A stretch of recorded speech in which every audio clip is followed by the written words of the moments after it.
Is the chairperson lost? Valerie? Is he trying to find his way to the meeting? Ghana, it seems a number of members are still trying to find their way to the meeting, and we are trying to contact them now to remind them that there was an agreement that the meeting will start at 9 o'clock today and that the notices indicated such. Thank you.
Valerie, am I in?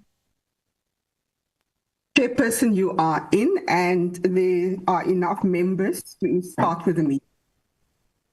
Okay. Colleagues, good morning. Good morning. And let me really start by sincerely apologizing to all of you. I'm alerted you have been waiting, and I was struggling to join, but I'm finally here. And I wouldn't want to waste a lot of time because we have already wasted 10 minutes. I must greet you, Honorable Minister, and the team from the department, from RTMC. I must greet all honorable members present here and our supporting team from both the ministry and from the portfolio. If you can very quickly ensure that the agenda is on the screen. Yes, please. Honorable, I'm going to try to move as speed as possible to make up for the 10 minutes that we wasted while trying to join. My sincere, heartfelt apology for that occurrence. It is uncalled for. It's not supposed to be happening. We're going to start maybe by Valerie. The colleagues, the agenda is as projected. We'll get a brief from the RTMC on the festive plan, January-December festive plan. From there, we'll consider adoption of the committee report. We have dealt with that. And then from there, we'll deal with the shortlisting part of the interview. We had agreed on a process last week. From there, we'll consider the moment.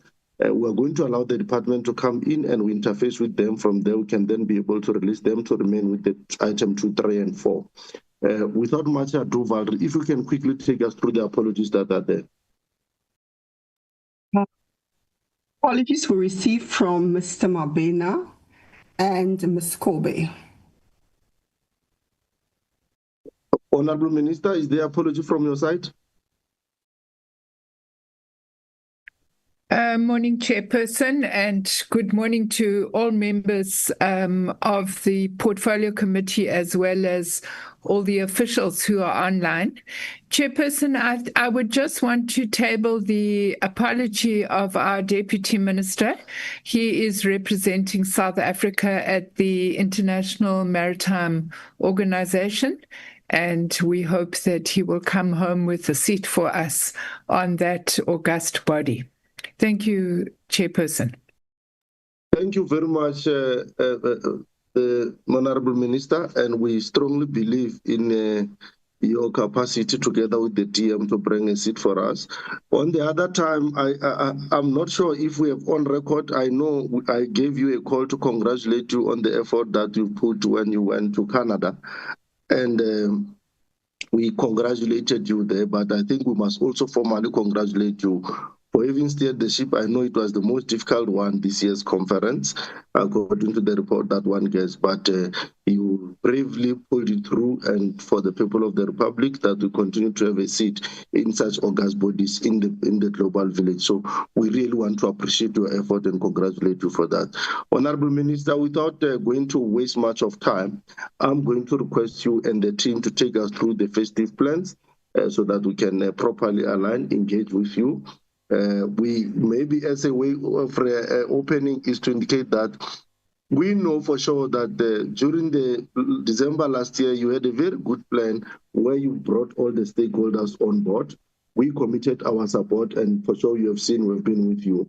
And we appreciate how you ran that one, including how you ran the Easter one. I think the Easter one was more successful, and out of the experiences you have learned through the festive, you were able to turn things around. We're just spoiled by massive accident that would have happened during the year, but of course, it was something out of everyone's hand. But we need to really appreciate. You see, when good work is done, we must appreciate it, colleagues. And that is why I want to stand even before you open your presentation to indicate that we're very, very appreciative of the efforts that you've put, especially during Easter.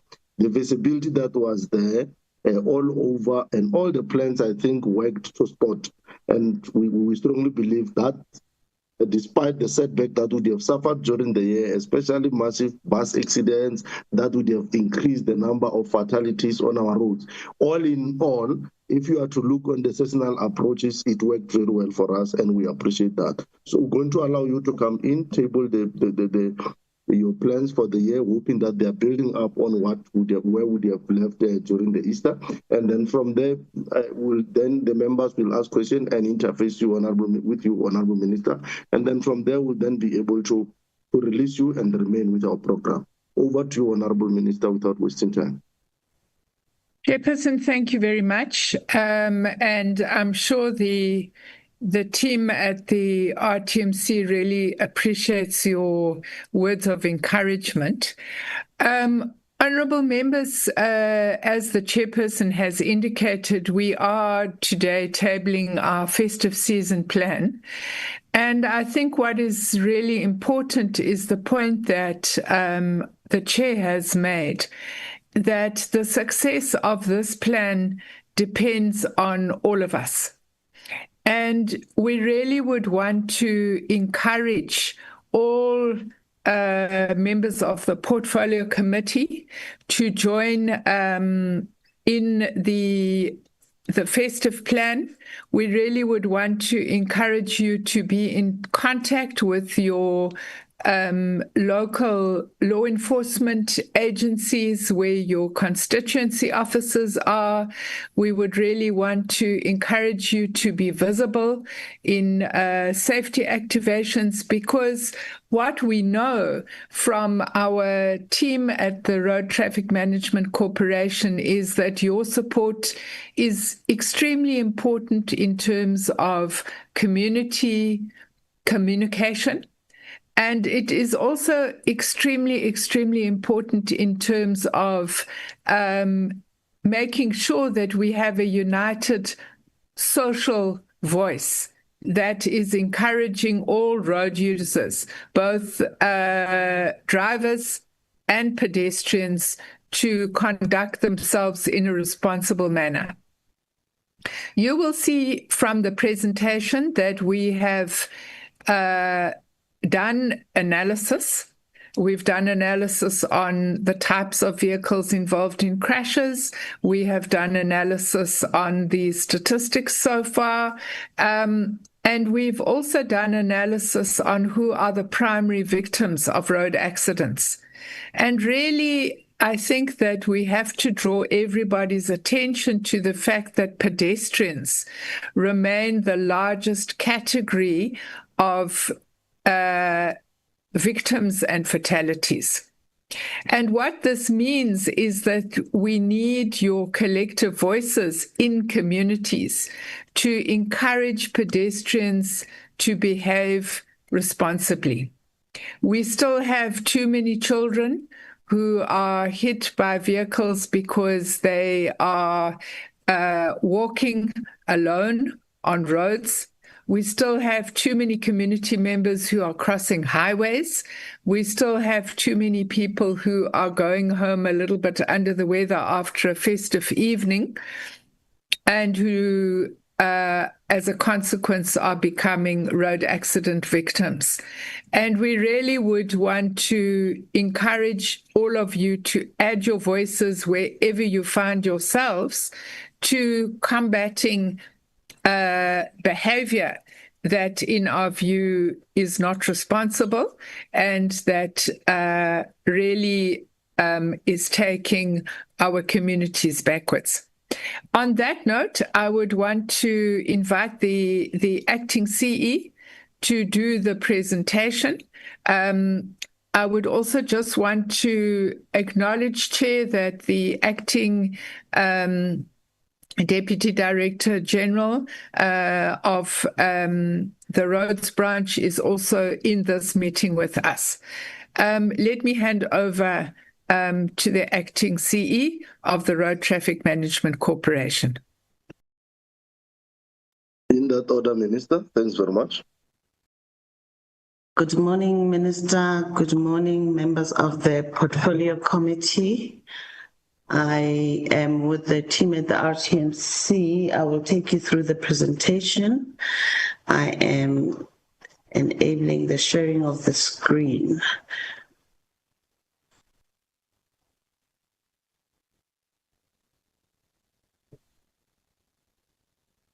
Yeah, you started at conclusion.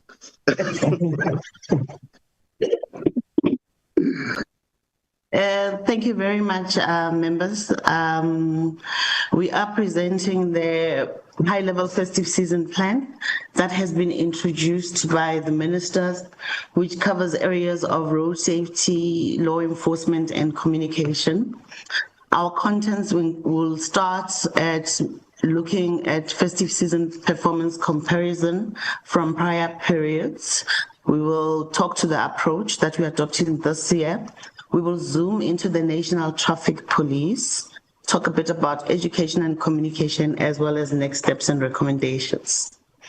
When we look at historical data, we can see that in the previous festive season, we lost 1,589 lives from 1,286 crashes.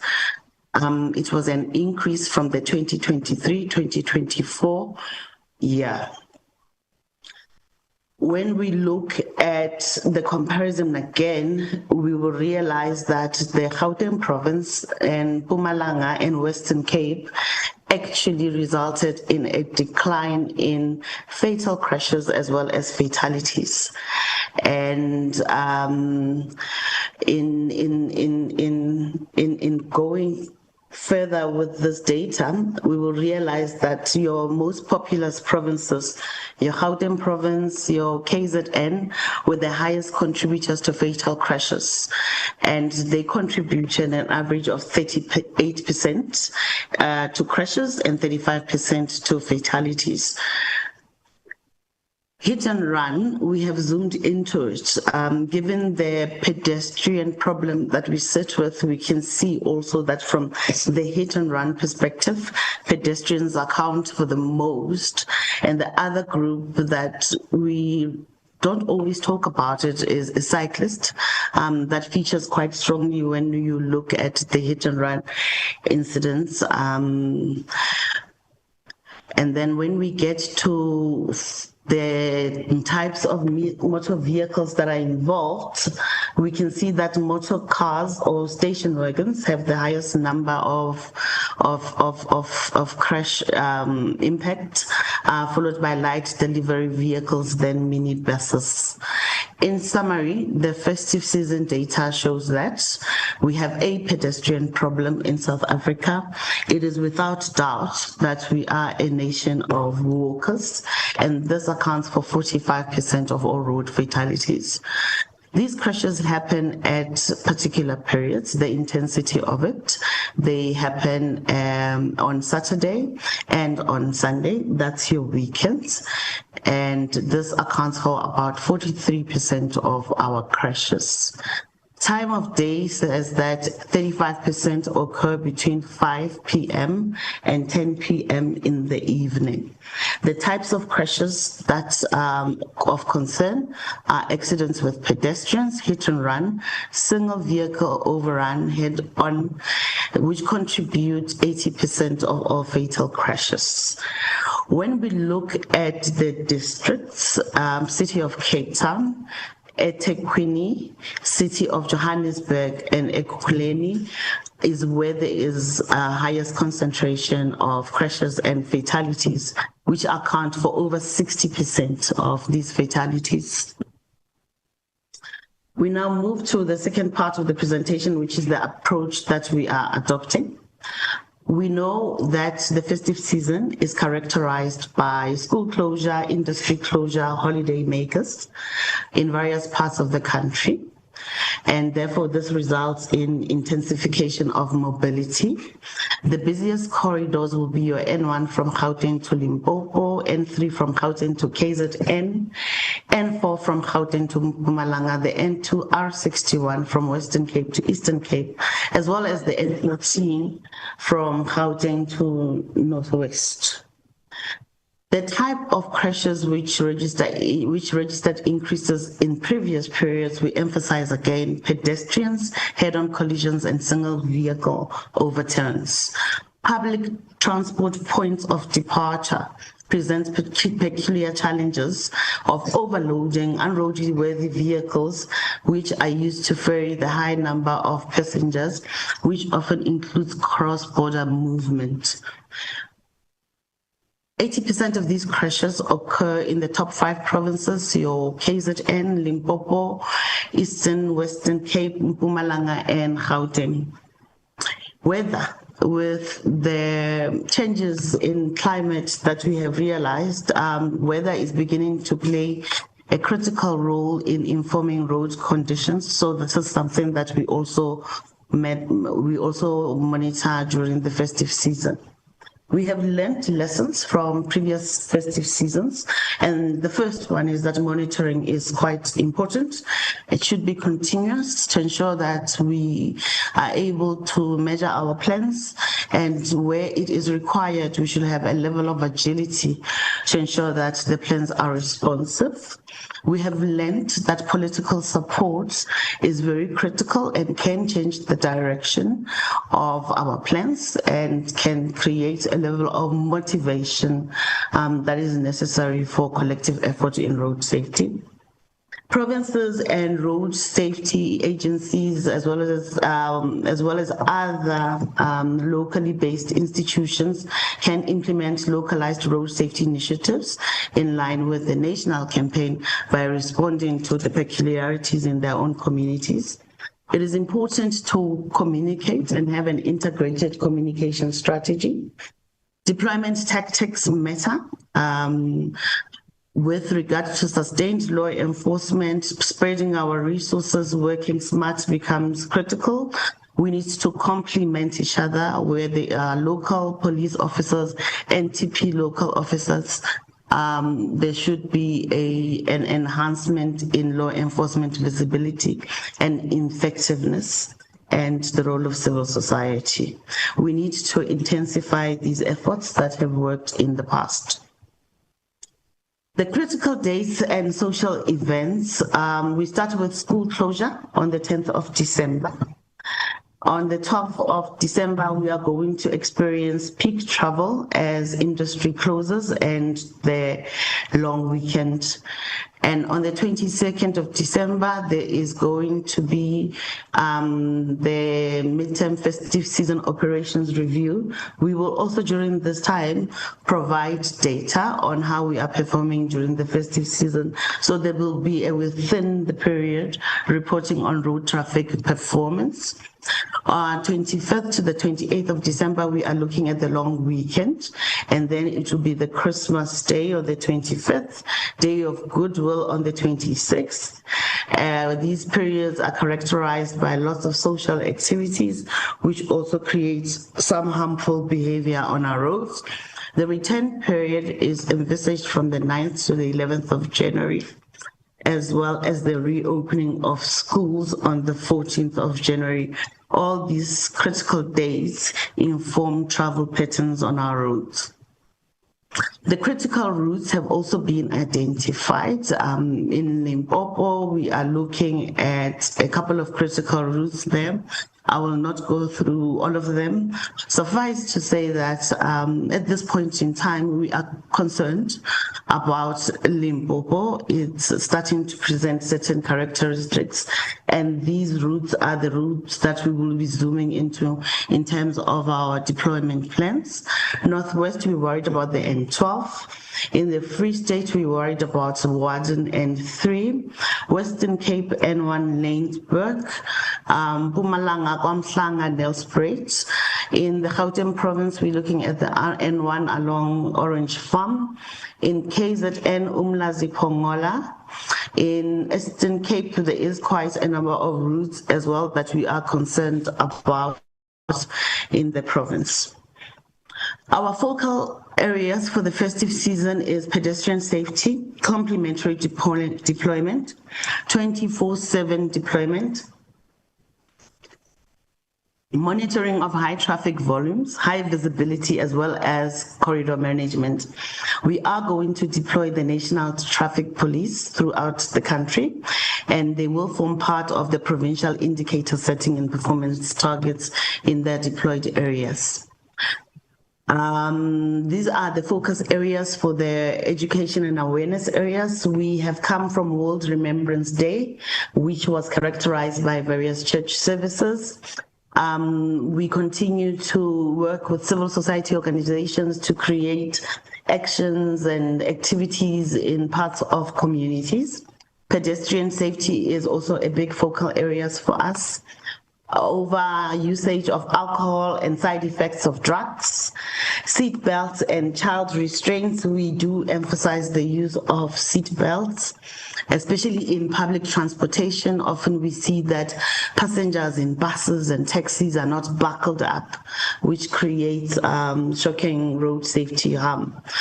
Driver and vehicle safety are also important focus areas for education and awareness. The communication approach is also premised on the digital media approach, which becomes quite critical in this digital age. So there is an integrated media engagement approach. There are shared media hashtags that will be adopted and used throughout the period. We are going to also use owned media, digital websites, YouTube platforms, as well as paid media to ensure that we communicate the same message using various platforms. The monitoring of the festive season plan includes planning and consultations.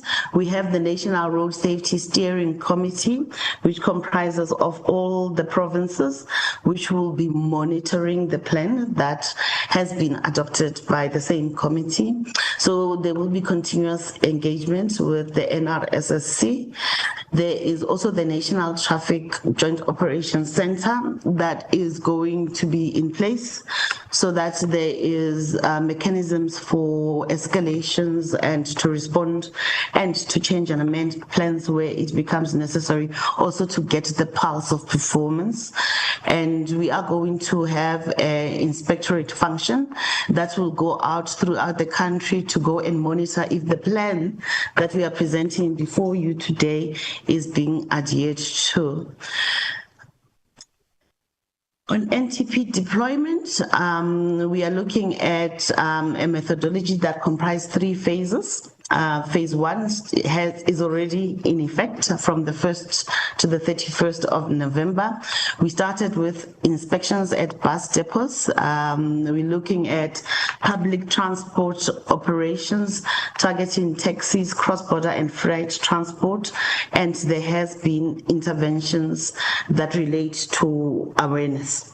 Phase 2 will see the intensification from phase 1 as we build up our daily operations, clamping down on public transport, points of origin deployment, drunk driving, pedestrian enforcement activities, safety belts and speed. Taxi ranks is where we will also focus, filling stations along national routes, monitoring of big events such as Imigidi, Pens Down festivities, as well as festivals will also take place during this time. The screen just disappeared. I don't know why. Is it back? Is it back? No, it's not. Okay. Okay. You are back. Thank you. Presentation mode. Okay. Phase 3 will look at the deployment, intensive deployment of NTP throughout the country, working with local authorities, visibility on national roads. Deployment will also include suburbs and townships, targeting places of entertainment, as well as continuation of activation and monitoring of events, including major political rallies and other big events in the country.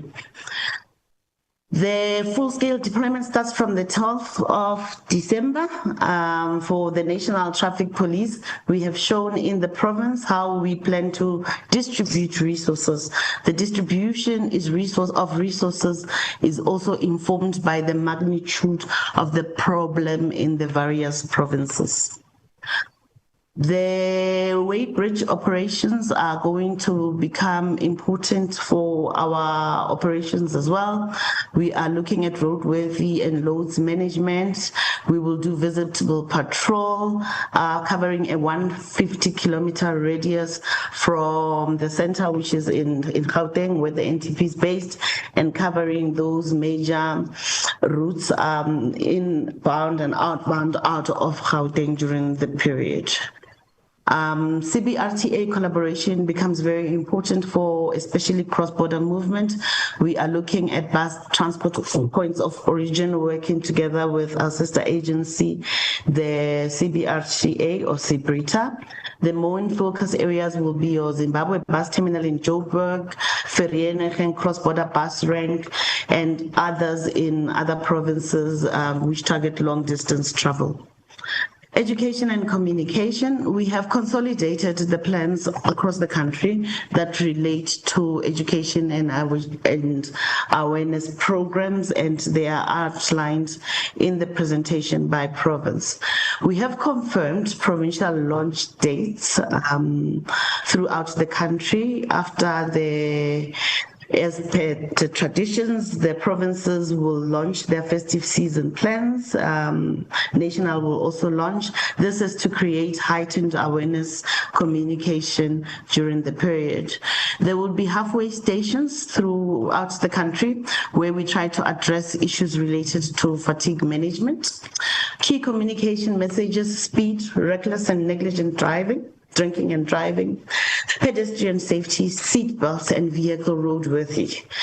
These communication messages will also seek to empower the recipients of messages so that it serves the purpose of citizen empowerment as well. The launch of the festive season is taking place on the 30th of November in the province of Free State, Kroonstad Weighbridge. The next steps and recommendations. Next steps is to continue the weekly performance meetings that are called by the minister and the deputy minister, and where all the MECs are in attendance. This has worked remarkably well in the past. It has already started. We are continuing with these weekly performance monitoring meetings. We are currently engaged in the preparations for the launch and alignment of plans. We have submitted to the DPSA a request to approve overtime above the 30% threshold. We are anticipating this approval anytime. And our recommendations is coordination with entities, provinces, civil society. It takes all of us. Intensification of educational programs, messaging, adoption of a common theme and realization of economies of scale through sharing of resources, intelligence-led deployment across provinces and municipalities during this time. Thank you very much, Chair, members of the Portfolio Committee and Minister. That's where the presentation ends.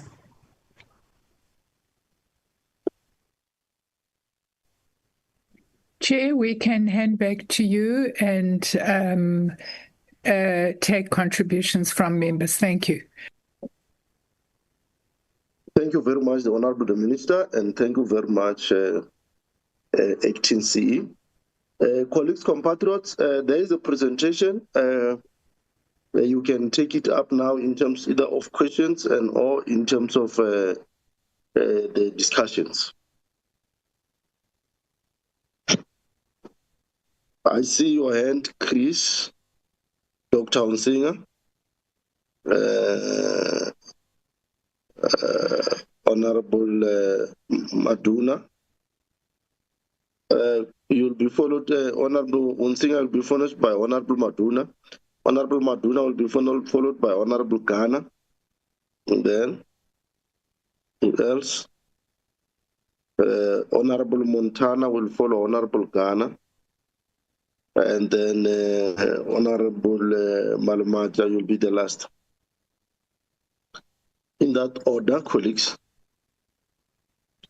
Thank you, Chairperson. Thank you very much for the presentation. And I am really encouraged with the step up that we've seen over the last couple of years. Our data particularly was used to formalize strategy, which is really important, but then also the important connection between the strategy and implementation.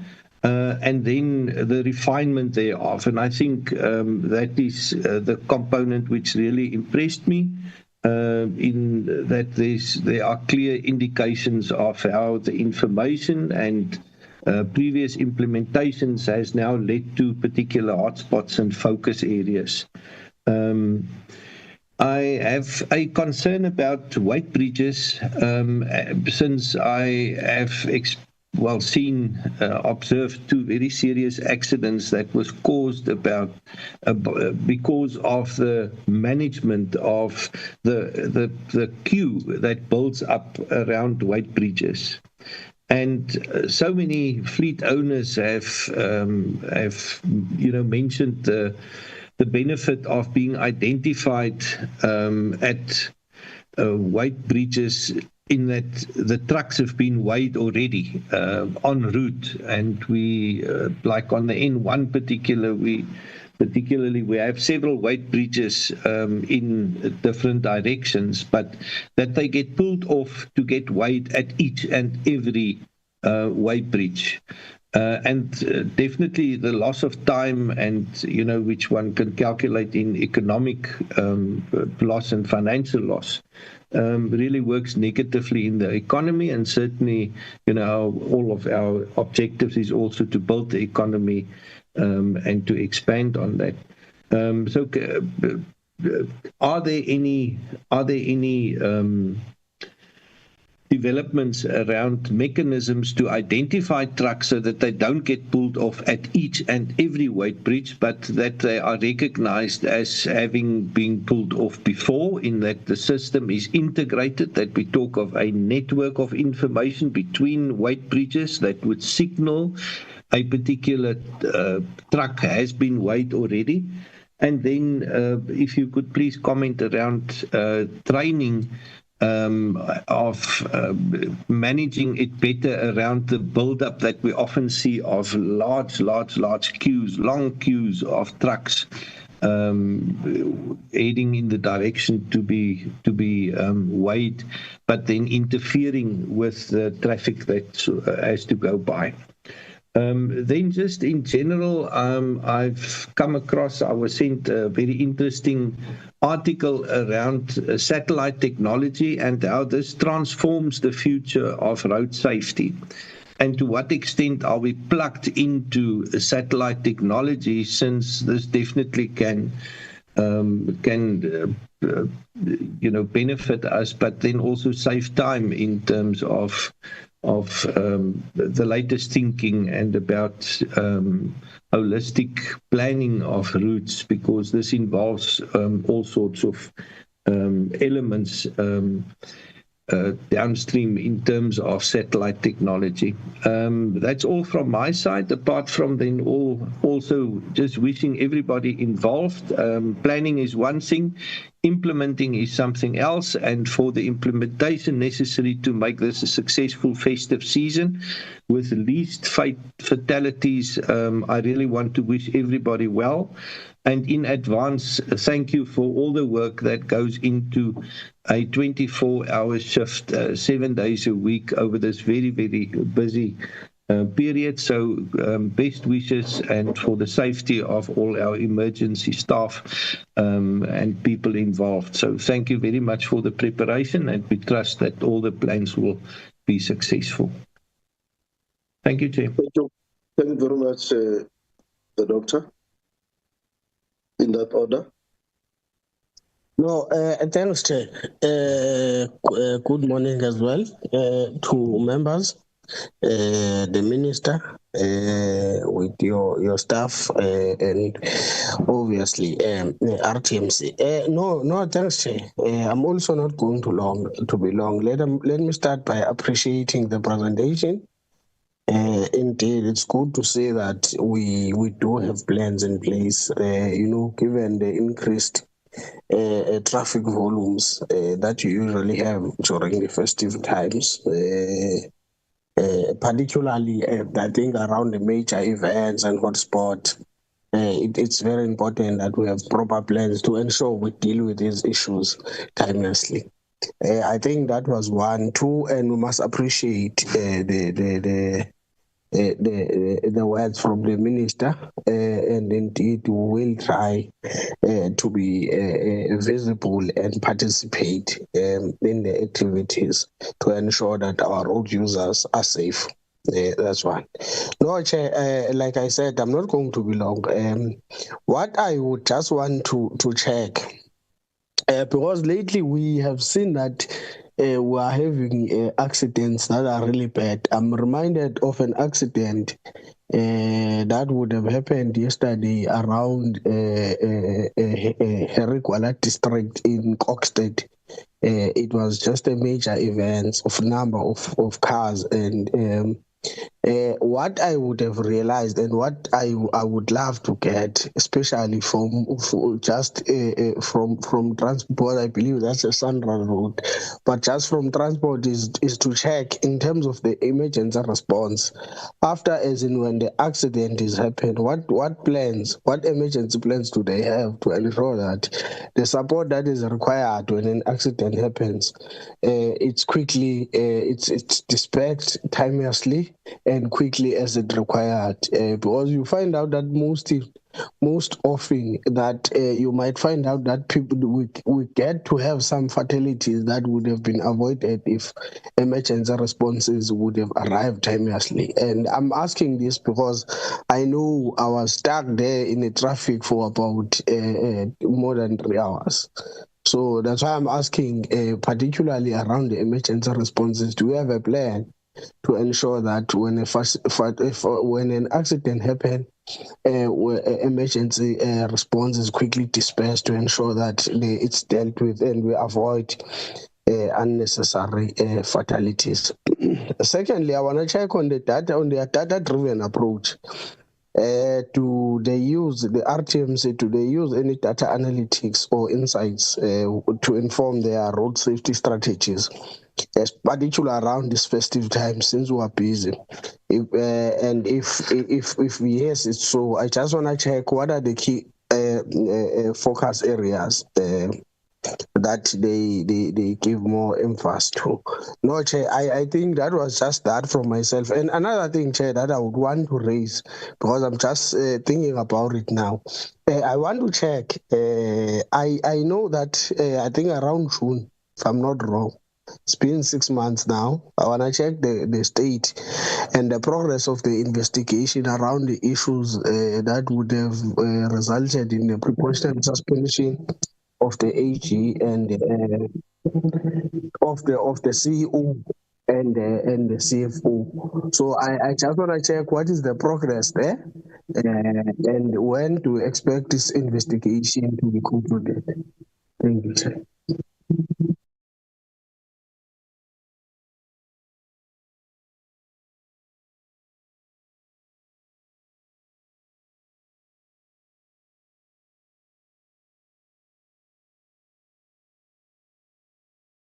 Yeah? Thank you very much, Madun. In that order, I thought that follow is it Honorable Ghana. Thank you very much, and good morning to the Minister and the team at the RTMC, and thanks for the presentation. And take the message insofar as us becoming the ambassadors of road safety. It is critical that we do that.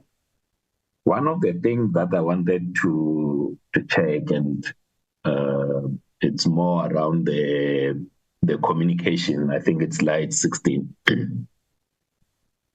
So when I look at this, it's anchored, let's say, by four aspects, which is your the digital media, your own platforms, the paid media, and the other media. So to check whether the execution, insofar as the communication is concerned, all these elements, are they the elements that the RTMC is looking at? So is this the RTMC leg of things, or it's inclusive of the other entities? And when I think of the other entities, I think of whether it's the road accident fund, the cross-border side of things, just to get a sense to see how is the communication and the awareness it's going to be in that respect, because I think some of the messages that you do have require a lot in terms of amplifying the road safety message. Check the entities that are involved there. That's the first one. And the last one, it's around almost similar, but not to the full extent to what Dr. Hansinger was raising around both the trucks. But when we think of and I'm reminded of that horrific crash that happened of a bus that was leaving the Eastern Cape going to Zimbabwe. To get a sense insofar as the cross-border traffic, roadworthiness, both for passenger and goods. How are we strengthening that? Because you will find that there will be instances where, especially if you are on the main roads, the N1 that links, Gauteng, Limpopo, and then goes to Zimbabwe, that there will be. I mean, I then submit, Minister, that the roadworthiness check needs to be increased, because some of the at least because I travel on the N1 and with the chair and Malimaja, we also track. You find that some of these, whether it's the buses or the bakkies, they are loaded beyond what the manufacturers will have imagined that the kind of load that is there will be able to carry. And so the stops, especially where you stop via trucks and buses, it might be a consideration, Minister, that some of these bakkies and even the taxis that are carrying trailers that are overloaded have to come in for some bit of way, because yes, the way bridge were designed for like buses, trucks, and so forth. But if you look, especially on the N1, what these bakkies are carrying, I want to submit that both the load on the bakkie and the trailer that they are pulling it's way above the stipulated weight limit of those, and there needs to be some sort of intervention in there, because some of these does contribute to the accidents that we see on the roads. Just a thought and reflection on that. But like I said, the main point is around the communication, because if you look at slide 16 and slide 27, the messages that are contained in slide 27 need some serious amplifying, both the traditional media, social media, and all forms, whether it's billboards and so forth, just to check whether there is budget to actually drive some of these key communication messages as they are contained in slide 27, but the other one relates to the load cross-border of normal vehicles that don't go into the weight bridges. Thanks very much, Chair. Thanks very much, Honorable Ghana. In that order, Honorable Montana.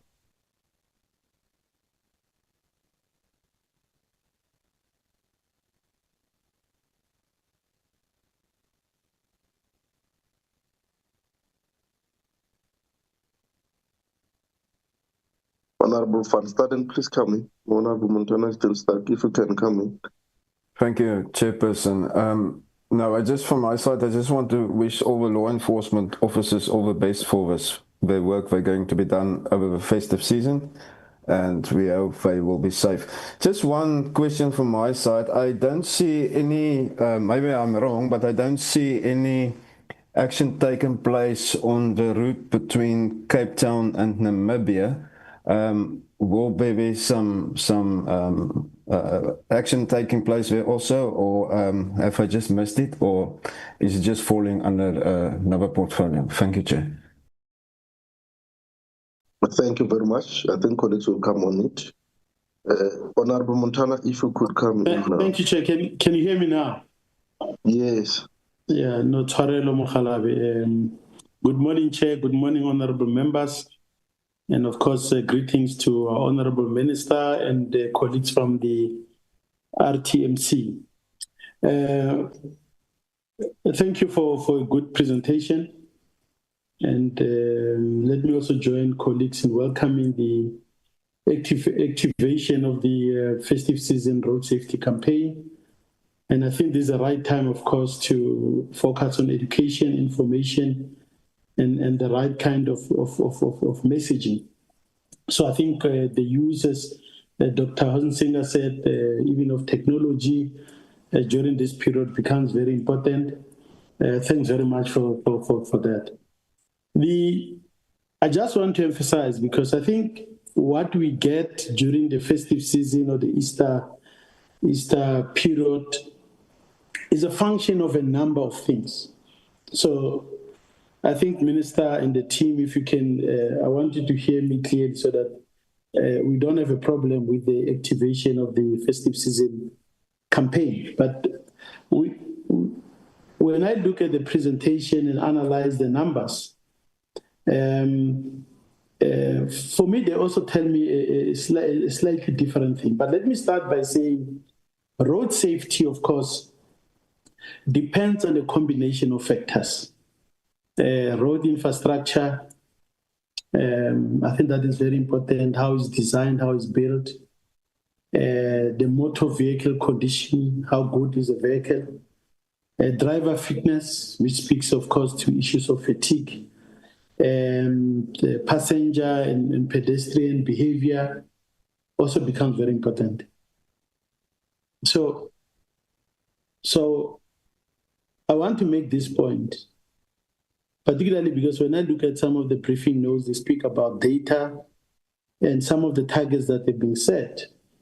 And it tells me, Honorable Minister, that if we can't measure it, we can't manage it, or we can't manage it effectively. Road safety is very important. Education, communication, information, and messaging are very important. But they're only one small aspect. And what we reap off at the end of the year in terms of the number of crashes, as well as the number of fatalities, and of course injuries, and the huge impact on the economy, tell us that there's a number of things that we need to do, and we don't do them during only that time. They speak to even how we invest in infrastructure and the kind of systems that we invest in. It's not only about the behavior that we want to change. Important as it is not the only things. When I look at the numbers, they tell me, and I think RTMC has drawn its own lessons, is contained in the presentation. I want to speak to some of these just to emphasize so that when we deal with road safety, we deal with it for what it is, not only this campaign. The first issue we have to deal with is our infrastructure.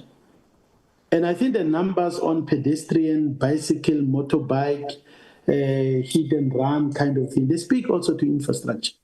Yes, you can have behavior of people being drunk and all of those things. And I think that in areas where we said there are hotspots, it's quite clear that we have to pay attention, both in our national, provincial, and municipal roads. Our roads are not designed, for example, to factor in even pedestrians, whether in the form of bridges, in the form of signage, in the form of dedicated lanes. It's something that in the long run we have to look at. So that is one point I want to emphasize. Unless we do that intervention or investment in infrastructure, we'll keep on focusing on something that is only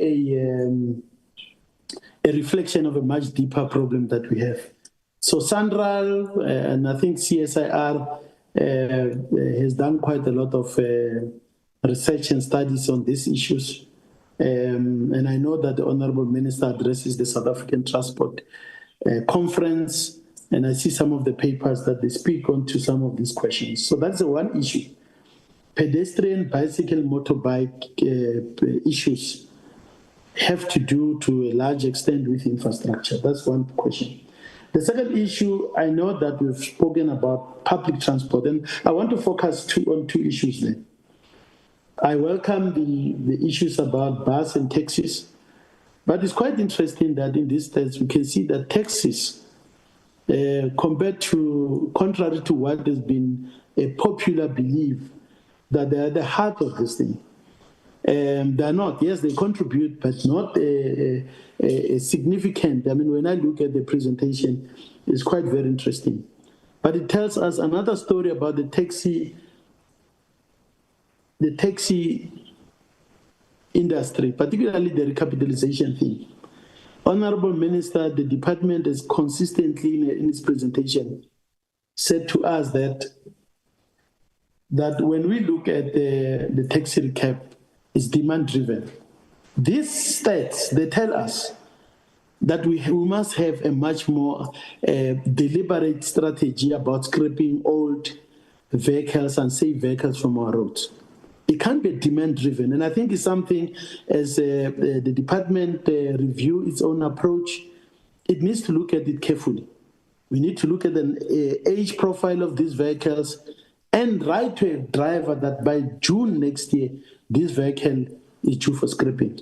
Not this story about demand-driven, because it's going to create a lot of problems for us. I think that is very important. Thirdly, Minister, we cannot deal with road safety without reducing the pressure on the road. And that speaks to the need to start to invest once again on long-distance train services. That's where now we should be enhancing the capacity on the rail side so that some of these numbers, particularly for regional and intercity travel, will require long-distance train services. And I think that that's something that we can do is a quick win. It's not something that is long. It's long term. I support Honorable. Now I'm closing just now, Chair. I support Honorable Ghana when he talk about the importance or the need for effective enforcement. There's no doubt about that. And finally, Chair, this information tells me, particularly when you talk about your motor vehicle, the department should consider to invest in a periodic motor vehicle inspection system. We can't do it only when it comes to this period. And currently it's done in an ad hoc way. We need to ensure that we learn from other countries with low rates of vehicle crashes and fatalities that have done it. Some of them are in Europe, some in the Scandinavian countries, but I think that is very important. So, Chair, what I'm emphasizing is that, yes, we need this activation for road safety during the festive season. But there are things that we ought to be doing to ensure that we turn around. We can't do only education, activation, popular campaigns whilst the basics are not addressed, then we won't change the current situation that we face. Thank you. Thanks for your state of transport address. Thank you, Chair. And that was SOTA, state of transport address in the county. Chair, I can withdraw my contribution, Chair, if you don't like it. No, I'm not saying I don't like your contribution. I know it's fine. Your contributions are your contributions. It comes from the heart, Chair. I don't have to love your contributions. I don't have to love them. Thank you. Thank you, Chair. Neither do I have to agree with them. You are here to represent your people, so it has nothing to do with my feeling. I'm just characterizing your contributions. Honorable, who's next? Tandiswa. Thank you very much, Chairperson. Greetings to colleagues, Honorable Minister and the team.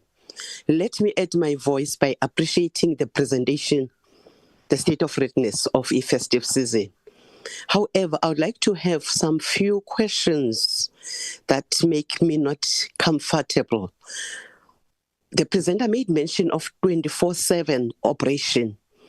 Most of the time, they put that 24/7 only to find out there is not enough budget for that, because we know that the traffic officers will need overtime in doing 24/7.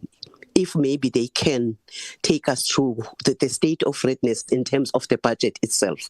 Again, the previous speakers made mention of a very important issue of the rural buggies, which most of the time they will go to town overloaded, even with Christmas groceries on top.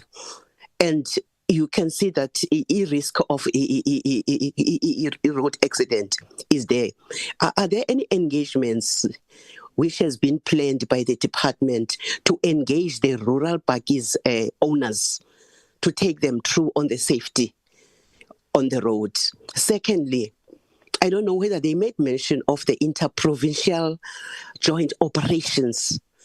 For example, the operation between Western Cape and Eastern Cape, whereby there will be joint operation assisting the taxis, monitoring of the taxis and buses from Western Cape flowing to Eastern Cape. That's very critical.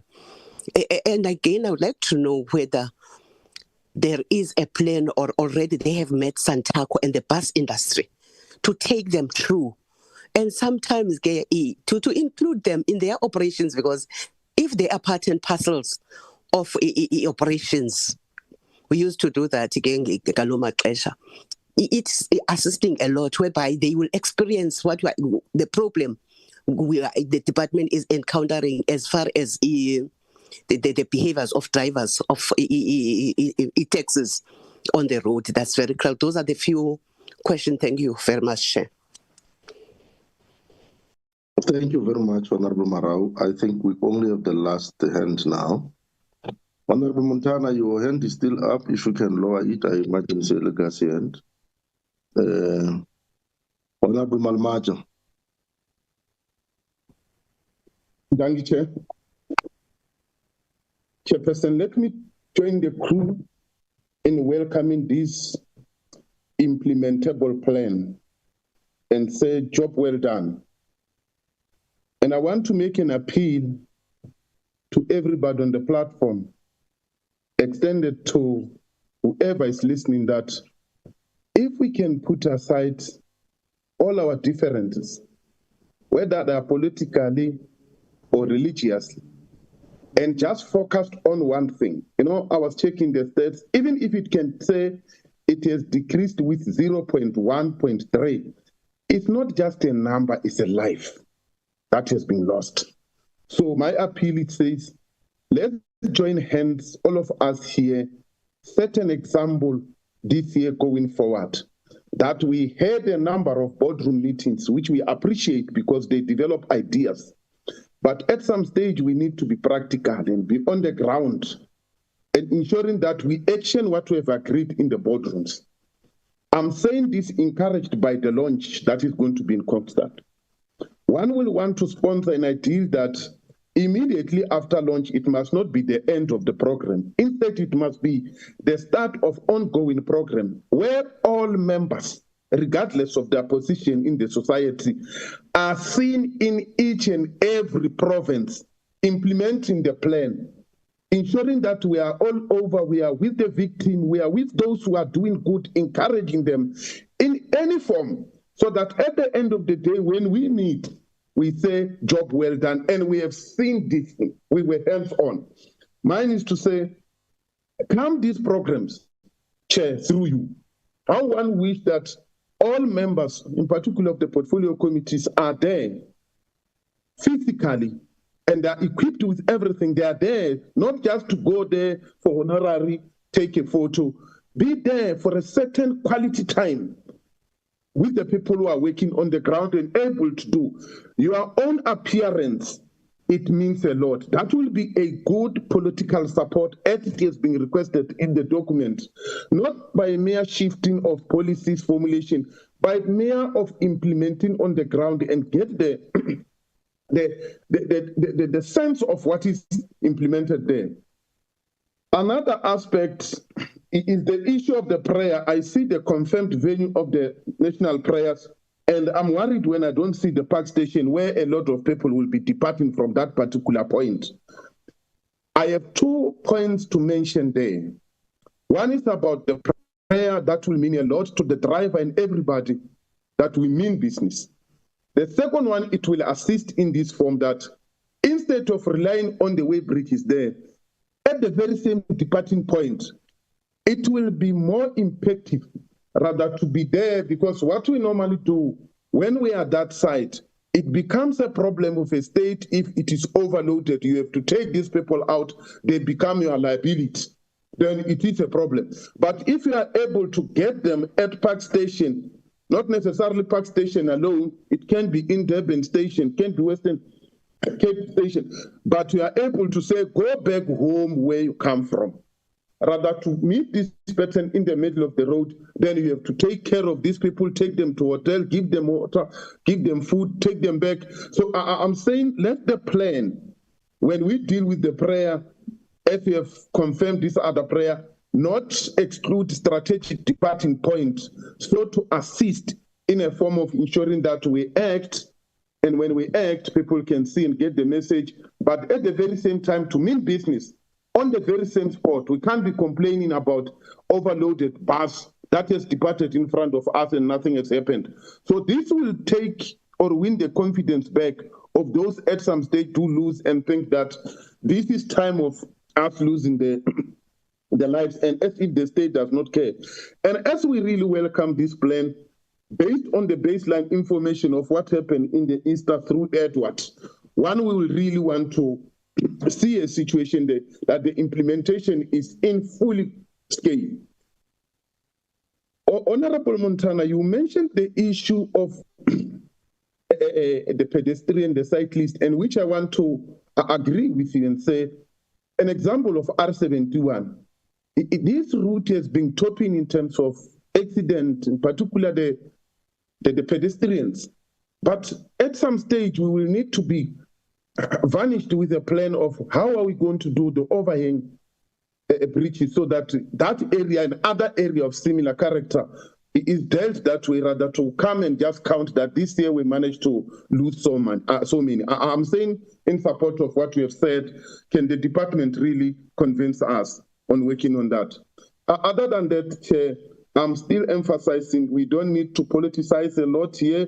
We need to be all out after the launch. We need to be in the street until January, as we'll be supporting this. Thank you so much, and thank the Minister, yourself, Chair, for good words when you start. It's exactly what the plan it says. The Minister is exactly what the plan it says, and I don't see any or hear any diverting ideal, if not approach on the matter. Thank you, Siyabonga. Yabulela Mfranishwa, yabulela. Such a progressive input, colleagues. Honorable Minister, even before you come in, maybe let me make my few remarks so that when you come in, you come to us, closing it. One is that I think I must concede in joining other honorable members. This is one of the best and progressive plan, building up, of course, on the plans that you have articulated during the Easter. And one has no doubt whatsoever that if we are to fully implement this plan, bringing all stakeholders like we did previously on board, as you well articulated here, zero death on our road is a possible reality. We can achieve that because we always move from a premise that one life lost is just way too many. Now, I have no doubt that with this progressive plan you've presented before us, it has the capacity to take us to zero death. Honorable, I think it's Honorable Ghana who mentioned a very important point that we need to look into.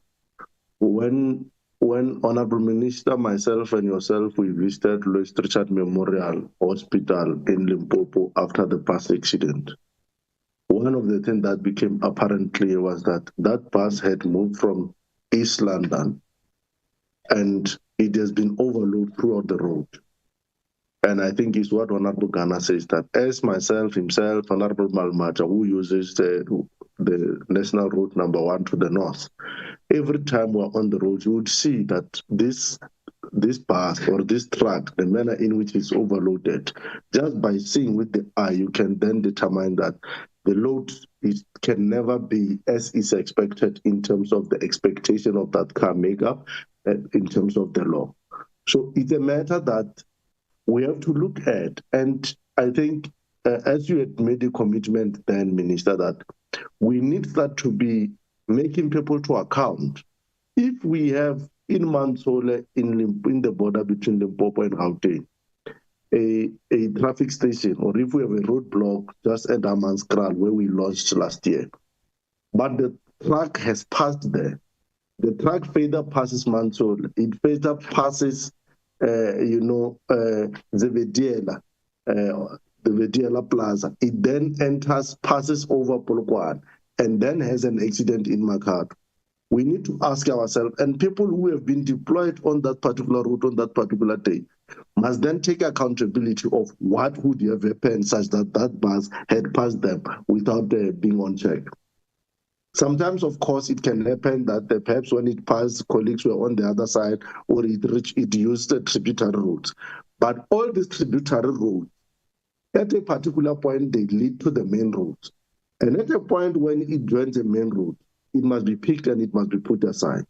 We need to go all out with a message clear. And I think to a greater extent, you may have to imagine a possibility of having a toll-free where if we, not necessarily toll-free, but the number that if we members of the public sees a bus on this road that or a truck that this thing is overloaded, we can then be able to make a call that to this number that, hey, guys, watch, there is a car with this number plate where I'm seated, I think it's overloaded. May you kindly look into it, because in the point where it is going to cause an accident, all of us as a people and as a nation, we're going to regret. So I think it's one issue that I strongly feel that it's a spoiler in the equation. If you look into the spoilers in terms of our numbers, it's accidents that kills many people at a go. We are able to arrest accidents happening, but once one accident, a bus accident happens, it skyrockets, it obstructs our numbers, so as though if work has not been done.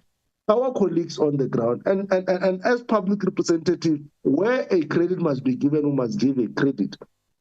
In as far as road safety minister, since you came to office, you've been doing very well. And our soldiers, our forces on the ground have been doing a tremendous work to ensure that we protect lives. It is these particular rotten potatoes in the bags that allow some of these things, that then spoil all the good work that they've been doing. We commit even ourselves this year, and I'll come on it in as far as the resolution, when we close this aspect is concerned, our support, and I'll tell you how we're going to bring our support as a portfolio and surely on behalf of all public representatives.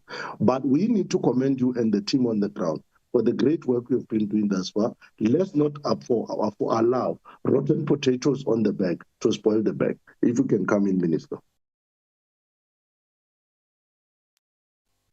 Colleagues, let me start by thanking all of you for your contributions to this important activity that we are about to embark on. And let me start where the Honourable Chair and Honourable Malamache have ended. And that is to really affirm the request to all of you that in all of our caucuses, in all of our parliamentary offices, and in all of our political work that we will do over the festive season, that we join hands to try and prevent road accidents. I know that there is nobody in this meeting who hasn't lost a friend or a relative in a road accident. And I think we all know people who have been seriously injured, and we all live with that fear of the state of safety on our roads. So I think this is one area where it is in the national interest that we all join hands. The second point I would want to make is the point that this is an evidence-led campaign. I think that we all agree there are multiple factors that contribute to road accidents. And those multiple factors include environmental conditions. So you would have seen in our presentation, we talk about the fact that we are expecting heavy rains in the summer rainfall provinces this year. And rain is definitely a contributing factor to road accidents. Environmental infrastructure conditions are also a contributor, including the difficulty we face with communities that straddle major arterial roads. But what is interesting that our research has revealed is that 85% of accidents involve human error. So the environmental and infrastructure factors are less than the human error factors. We know that there are bridges over highways, but communities take the shortcut. And they often take the shortcut because pedestrians in South Africa are often not drivers. So what South African pedestrians often do not understand is that even if a driver can see them, they may not be able to stop in time.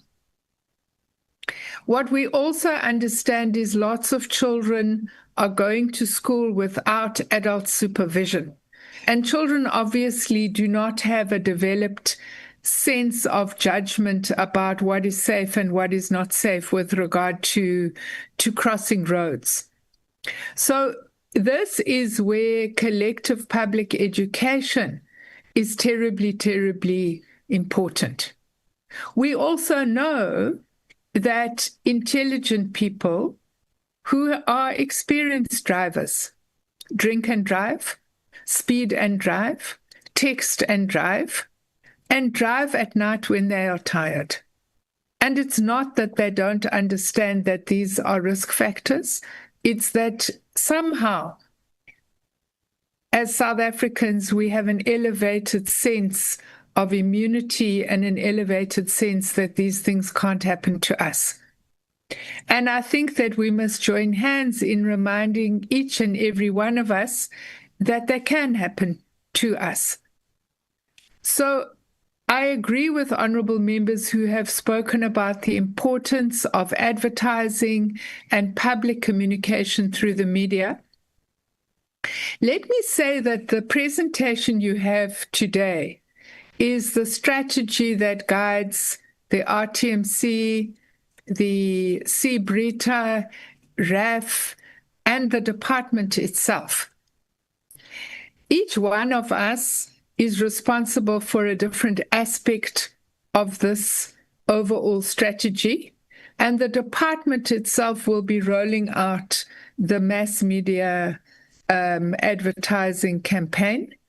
So we very much agree with honourable members who say that the messaging requires amplifying.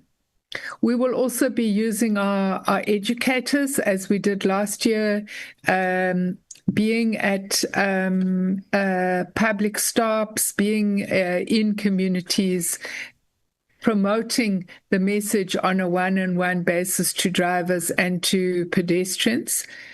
But we will do our public advertising campaign.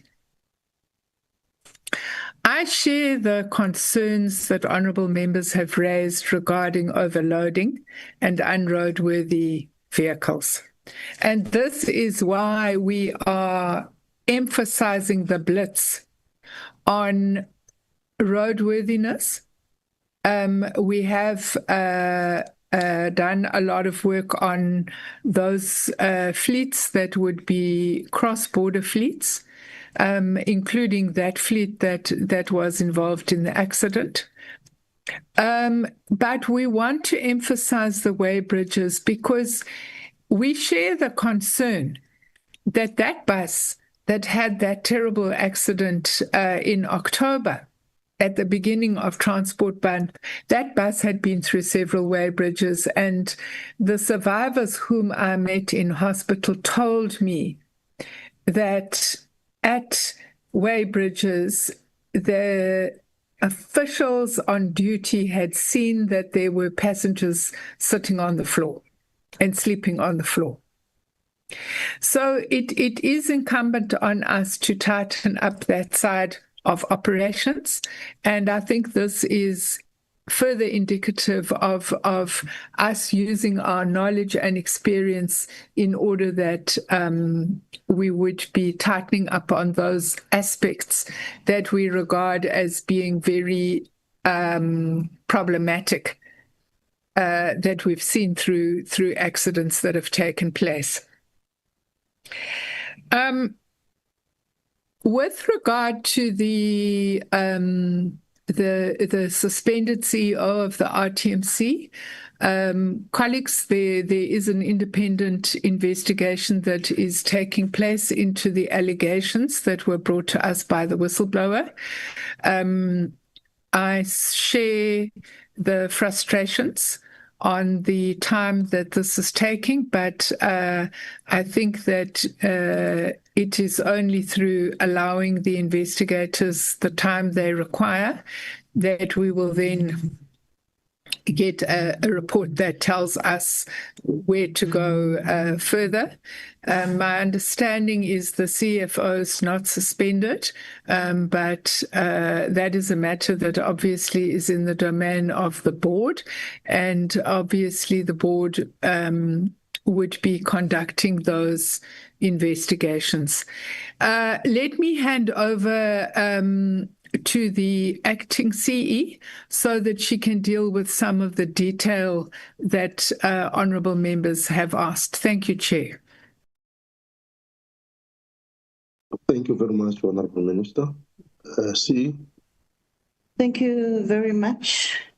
We'll start with the question on processes at weighbridges for efficiency. We have been working together with the Department of Transport on the regulation of RTMS, Road Transport Management System. As the RTMC, we are building back-end capacity to support this system, which will assist a great deal in the process of elimination and the efficiencies that the member was speaking to with regard to voluntary compliance. I know my other colleagues will come in on the use of technology in weighbridges as well, but as a road traffic safety system, we are looking at working with the RTMS and its steering committee on building a resilient platform that's backed by technology. On the issue related to emergency responses, we are looking at RIMS as an input into this process and as a partner, the Road Incident Management System. So So they are linked to the National Traffic Joint Operations Center, and there are also provincial joint operations center, which include emergency responses and emergency services. So that's integrated in the plan. On the data analytics and what we're picking up, I think it's worth repeating that pedestrians are a crisis in South Africa. Road user behavior that the minister has alluded to is a problem in terms of contributory factors contributing 90% towards road fatalities.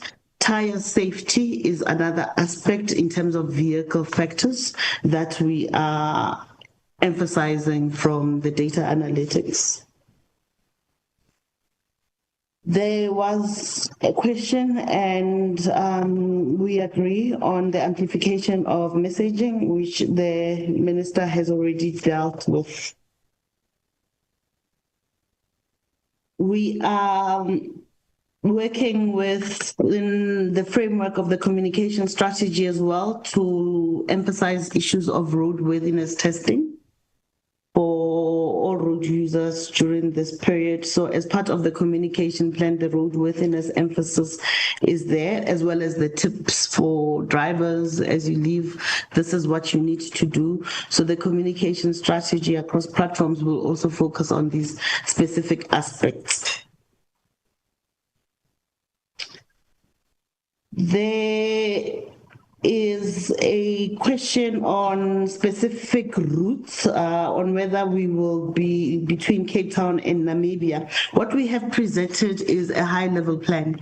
Behind this high-level plan, each province has developed its detailed operational plan, where a lot of these routes are covered.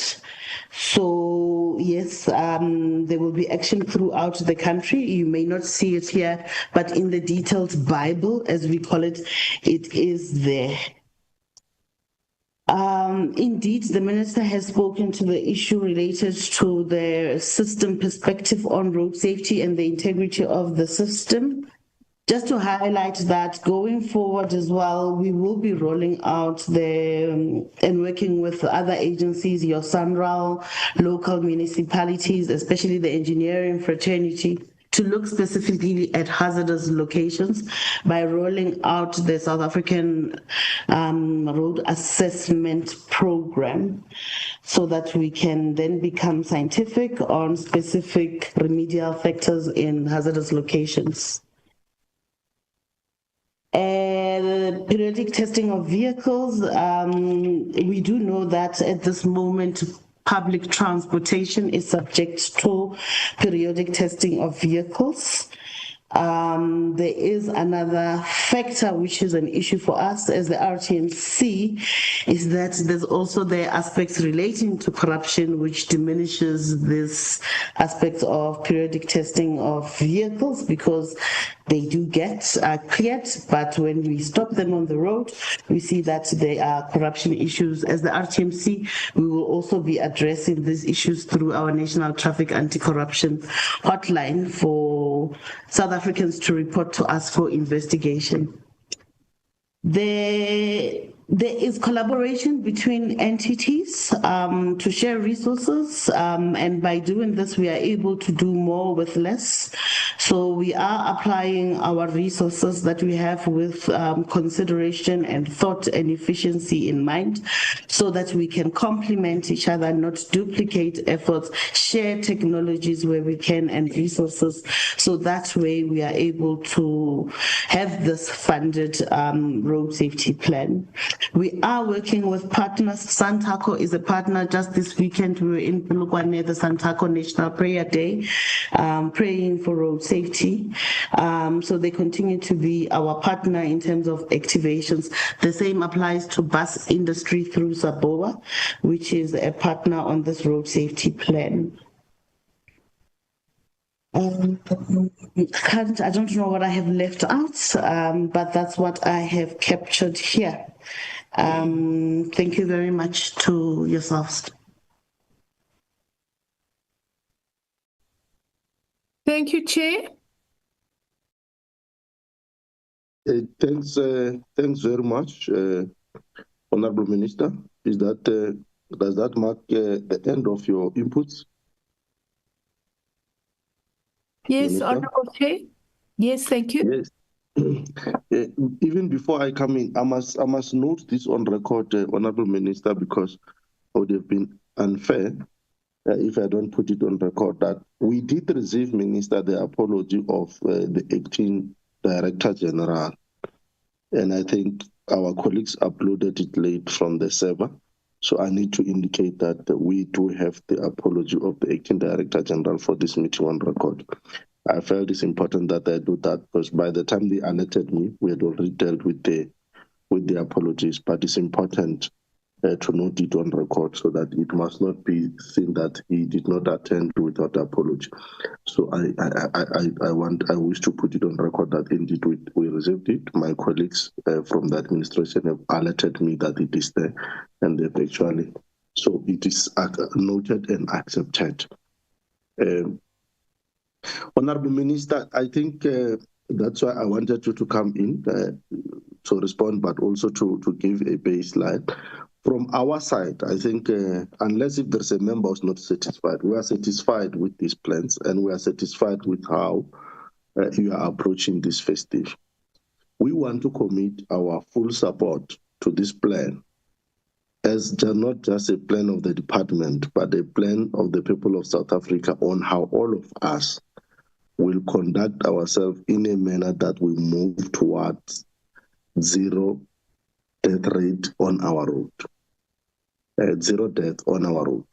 Now, what we'll be doing in our part from now, Sunday, we're joining you in Kokstad together with members of the portfolio. We have extended that invite to members of the portfolio to come and join the official launch of this plan. From there, we'll be calling all members of the portfolio, members of parliament, members of executive council in provinces, and everyone across the board, members of legislatures, mayors, executive mayors of our metros, and members of councils of all our metros, members of local municipalities and district municipalities, mayors and all their councillors and their councils to lend a hand in raising a voice towards zero death on our road. We're going to issue that, we'll issue a statement to that effect, and we'll make a public pronouncement on this particular call. We'll join you on Sunday, and then you'll be undated with us on all your roadblocks, on all your activities, members of parliament, even beyond this portfolio, will be joining. Will be mobilizing them to join roadblocks, to join all safety campaigns in their constituencies where they live and everywhere and elsewhere every day until the end of this particular period. We strongly believe that we owe it to the people of South Africa to ensure that we don't lose any life this festive. And with these plans you have presented before us today, we have no doubt whatsoever that we're going to achieve exactly that. Now, we wish you the best, and we need to extend our words of encouragement to those traffic officers, police officers, all the peace officers across the board who will be on our roads as we enjoy festive, for them protecting us to enjoy festive peacefully and with love. Now, we want to send a message of encouragement to them. The administrators in the back office who also play a lot of work in terms of planning, in terms of ensuring that overtimes are paid and everyone.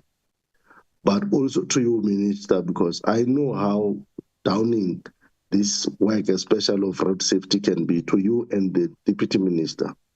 Because when you are called to an accident where you have to see cops lying on the road and all that, it can be very, very distressing. We give you word of courage as a portfolio that soldier on, strength to you and the Deputy Minister during this difficult time. We know that with all hands on deck, we're going to achieve. I don't think I must labor this much. You have presented a very progressive plan, and we're all going to rally behind that particular plan. Thanks very much on this aspect. Thank you, Chair. We will, with your permission, we'll take our leave and we'll see you on the roadside.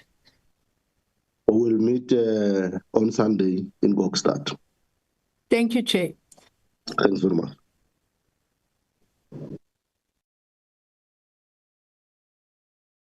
Yeah, just a 5 minutes breaker or 3 minutes breaker as we offload the department and we remain alone to process what we are supposed to process.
Sorry, Chair, I've lost the sound. Am I the only one? No, you're not no sound. You're just not concentrating in the meeting, brother, when I said 5 minutes stop. What's your problem, Honorable Montana? Oh, I'm fully focused, Chair. You're not focused, Chief. We are running a country, you must be focused. We are dealing with serious issues here. Chief, I'm focused. You'll hear my intervention. Let's focus. Let's go as focus. 5 minutes break. Okay, Chair, it's fine. Yeah, but I think Valerie will tell me when Opuran is offloaded and we're ready to move. Okay.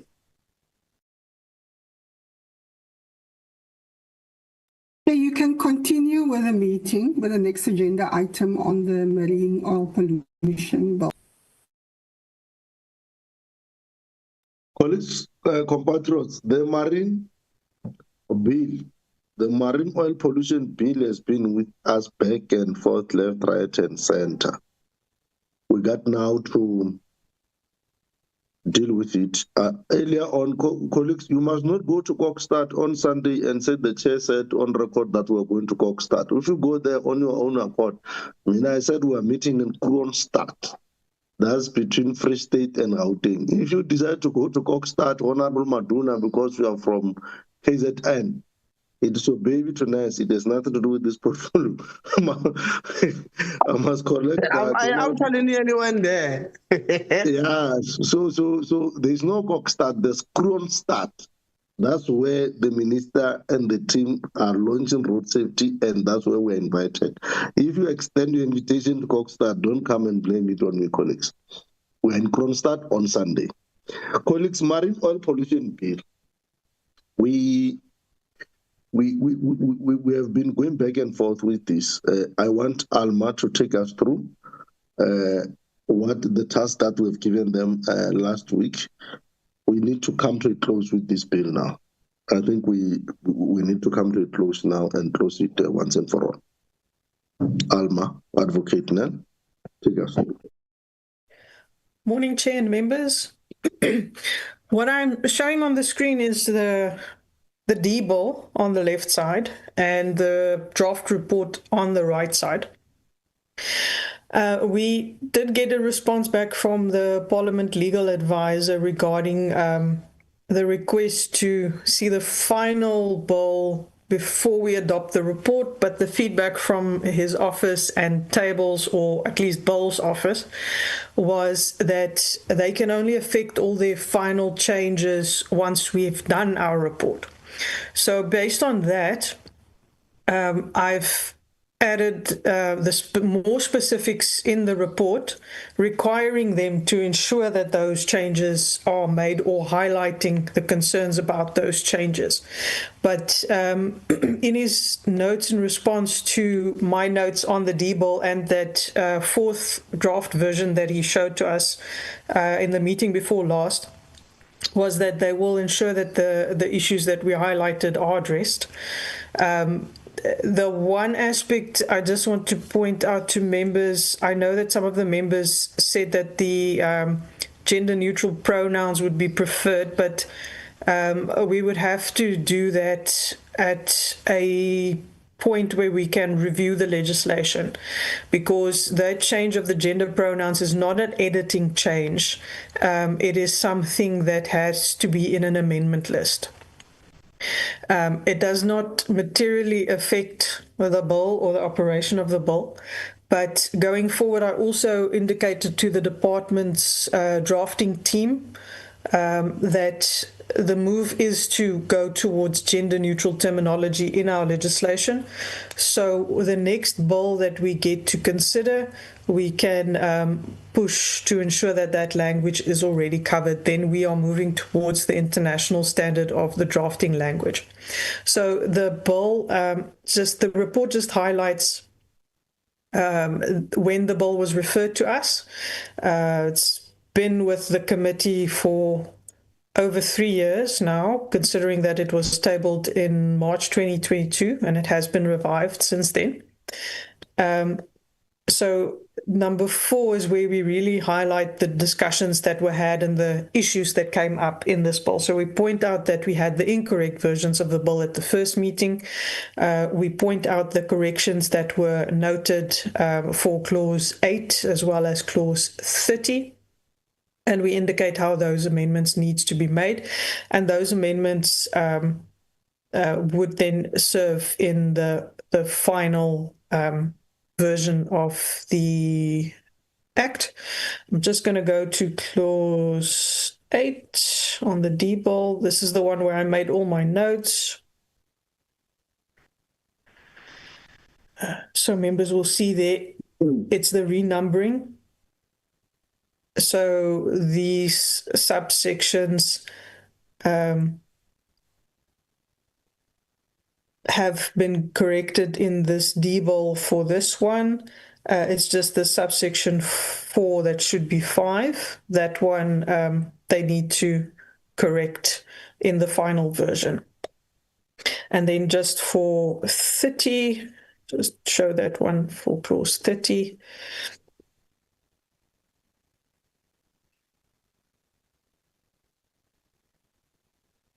There we go.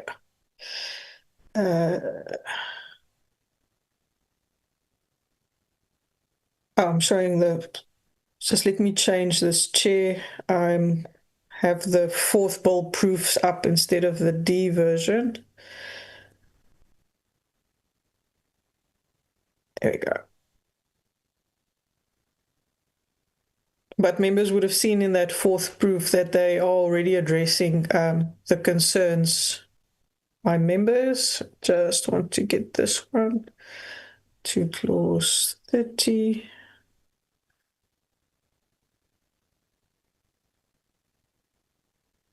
So clause 8, the subsection corrections will be done in the final version as we request in our report.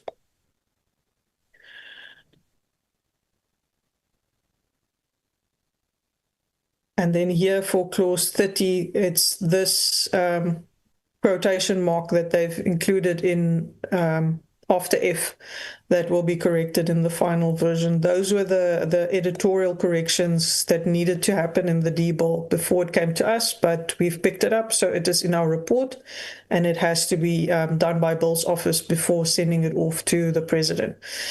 That's why I also added here in 5 the specific request that the legal advisor and the relevant editors in the Bill's office must ensure that the changes are made as approved without adding additional text or changes to phrases used per the adopted D-Bill, and that these are reflected in the version of the bill that will be sent to the presidency. I will also, from our side, Chair, just request from Parliament, from the legal advisors in the Bill's office to see the versions before they are sending it off, so that I can just make sure that they've done all the corrections that are needed. So, Chair, that is the report for members, and just the reminder or the refresher here on how the D version looks and how the proofs will need to change. For example, this addition that they did here in subsection 1 would have to be removed because it's not in the D list itself. But I will make sure to check the versions that come out of their engagement. So, Chair, then members can give further input if they need. We feel that we need to add more aspects to the report. If they're happy with the content of the report, Chair, then Chair can place the report up for adoption. Thank you, Chair.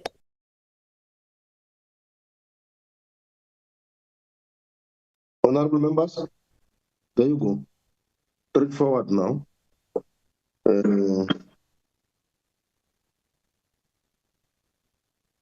Maybe, yeah. Dr. Montana. Thank you, Chairperson. Honorable Kubeka and Honorable, just a minute, Honorable Kubeka and Honorable Fighter, Mazu Blose, you are welcome. I've not seen you earlier on. You are welcome to the platform. Thank you, Chair. Yes, the doctor. The platform is yours. Thank you, Chairperson. Chairperson, I do believe that this report adequately addresses 3 important elements in this process of dealing with this bill. Firstly, I do believe that the report is a fair reflection of the process until now. Secondly, the report does provide adequate context for the complexities that we've dealt with, including having to deal with a wrong version and then back and forth engagements and deliberations on this. And then thirdly, the report is successful in providing direction for the legal specialist to now complete the concerns that we have, but then also deal with particular recommended concerns as a next step. So the drafting team now has or would receive through this report a particular mandate to proceed in a particular direction. And it also reflects on what we would look at in future with reference to the the gender-neutral language that we would consider. So therefore, Chairperson, I recommend that we accept this report because it effectively deals with the next steps that are important, and I therefore propose that we accept the report in order to proceed on this matter. Thank you, Chair. Thank you very much, Dr. Onsinger. Thanks very much. Straightforward. Honorable Montana. No, thanks, Chair. In one sentence, we've noted the report, but I just wanted to put on record that as the MK party, we reserve our position on this matter. Thank you. Montana, your position has been reserved from day one on this matter, so we appreciate it. Chair, you are being unfair. You are being unfair. Maybe I don't want to go into the details. And that is why we are not, Chair, let me emphasize, we are not saying the committee should not adopt the report. No, I fully agree with you. Yeah, but we want to reserve because we think there are substantive issues that I think when the matter is debated, we will. But Chair, just in one sentence, what I'm simply saying is that we appreciate and note your reservation on this report, and thanks very much. It's not difficult to fathom. It was not from the beginning, Chair. Thank you. Honorable Malamaja, you want to close it? No, thank you, Chair, except to say we really welcome the report. We will adopt the report. We have no any reservation. There's no any substantive matter that can come and diminish this report. It's very straightforward and it's for future reference. Thank you so much. Thanks very much. I think what we must do here, colleagues, we must applaud our team, Priscilla, Valerie, Advocate Nell, and Dr. Ngesi. I think you have said on this Advocate Nell and our content advisor, Dr. Ngesi, a great deal until we arrive here. It has been going forth. We nearly missed steps, and it was your guidance that said, we don't do it this way, we do it this way. We are happy to now agree with this report, with that particular understanding. We adopt the report with the understanding that you have done the part. Unless you want to say something that we need to consider as we close on this one, Advocate Nell. No, Chair, we will continue to work with the Legal Advisor's Office to make sure that our applause keeps on going into the future years. Thank you, Chair. Oh, thanks very much. Thanks very much. This matter is done, closed in our part. We will await other process that will unfold. The report is adopted now. Or should I get a mover for adoption? Yeah, for record, let me do that so that someone must not come and say we did not formally adopt. Can you move, Honorable Blosser? If you are here, I've not heard your voice. So, Dr. Msinga moves. If you can move, Doctor. Yes, indeed, Chair. I move that we adopt this report. Can I have a seconder? Chair, with your permission, I stand to second the move by Dr. Ansing. Thanks very much. The report is duly adopted. Thanks very much. African Brotherhood. Matter to be dealt with. TEC report of shortlisting. Advocate Nell. When we parted here last week, we agreed on a process that we must go and do so that we make our life easier. I hope you have done that. If you can take us through.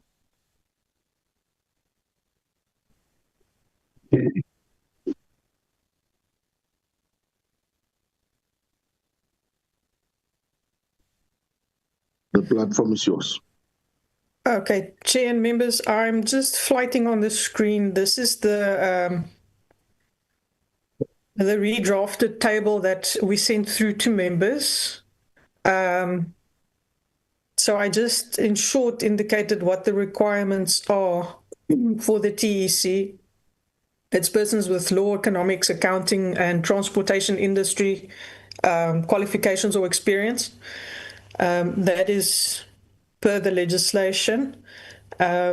I know last time I said there isn't anybody that had accounting, but when I looked through the specifics or the requirements, there was one candidate that had both transport industry and accounting as a background. So we have one person under that category. But Chair, given the work that the TEC would be doing as a review or appeals body for the decisions taken by the TER board, I've also added the addition of appeal experience or public hearings experience or adjudication experience, just as an additional consideration there. Just want to point out to members, based on the legislation, the disqualification factors are whether the person is a political party office bearer, has direct financial interests, or director in a regulated entity, business in conflict with the work of the TER, a delinquent director, or has been removed from an office of trust. The legislation, unlike ASIP, does not specify that a person has to be a South African citizen or ordinary resident of the country. Having looked at all the considerations and the view of the committee on that and gone through the the proof that was submitted through the nominees. There was one candidate whose citizenship is in question. But if we consider the requirements of the documents that the advert had,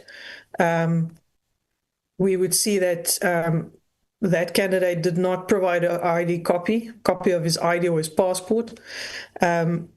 And his nomination form in itself indicates that he is Zimbabwean of descent, although in his CV he says he is South African. So one can take that into consideration when looking at the information as well. So some of the nominees would fall under whether or not, or I highlighted whether or not they also adhere to the advert requirements. And then also the specific mention there in the advert by the department that council members cannot be persons who are employed by the state. So just keeping all of that in mind, we regrouped the nominees. Out of the 73, we had 22 with legal experience, 10 with economic experience, 17 in the transport industry, 1 in accounting and economics and transport, and then 1 who's more strongly on adjudication and review experience than the other factors. There were 21 nominees that either did not comply with the requirements for their qualifications on education, or they did not comply with the advert requirements, or they are disqualified under the disqualification criteria, or, well, 5 out of them are already serving on the Economic Regulator Board. So you cannot be on the board and the council that reviews the board decisions. So what I did, members will see some of the candidates. I just blocked out their IDs for today's session for compliance with POPIA. Members will see I put them under these criteria or the areas based on which one they have more of. So some of them will have more transport experience, but also legal. So then I would have placed them under the transport category, not the legal one. So, Chair, and having given this to members, as my experience having been in the statutory appointments under the Portfolio Committee of Communications 15 years ago, giving my age away there again, what we would do is we would give these to members beforehand, and then during the session, like today's session, members would have had their time to consider the candidates. So members can then have their input on the document that they have received. We take it as read. The members will indicate the number and the name of the nominee, and they will provide their reasons for these persons per category that they would like to put forward, based on our discussion that we also had last week on this process. Chair, I think it will be faster if we allow members to then indicate which candidates are their preferred candidates, and then we list them or we highlight them. If there are candidates that members believe that have been proposed that should not be there, members can discuss, so that we reach a final list at the end of this meeting, which will allow our team to start the process of checking the qualifications and the work experience, as well as the security checks on the IDs to look for past criminal records or delinquencies, or court orders. Members would have seen in my table, I found a few cases linked to some of the nominees. So that's that security assessment will indicate whether or not there are judgments out. It will not necessarily indicate that there are current cases pending, but where I could find that information on an online search, I did highlight it. So, Chair, I would now like to hand this back over to Chairperson and the members to list each member's nominee or preferred nominees for consideration. How do you want us to do it? Chair, the members would now be able to give me the number or the name of the candidate, I can flag the candidate on the screen, and then members can discuss whether or not they're accepting that candidate to be shortlisted.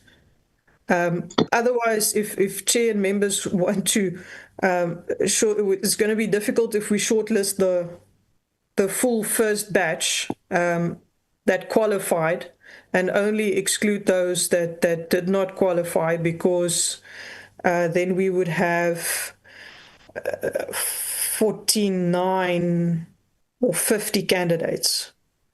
Okay, how many people qualifies now? Well, Chair, there are, that's 30 is 49, there are 50 candidates, or 51, 51 that qualify, but we need to shortlist out of that 51, Chair, because if you take 22 people with legal qualifications, it's a large number. So out of the 22, we should at least shortlist out of them, I would say probably half of the legal guys. Then consider the guys in economics and the transport industry field. And then members can consider the one person with accounting, economics, and transport experience, the predominant adjudication review experience. We also need to get feedback from members whether or not they would like to shortlist that individual. So, Chair, the shortlisting is in members' hands. I want us to deal with it this way. Now that we have 50, right? We move from how many?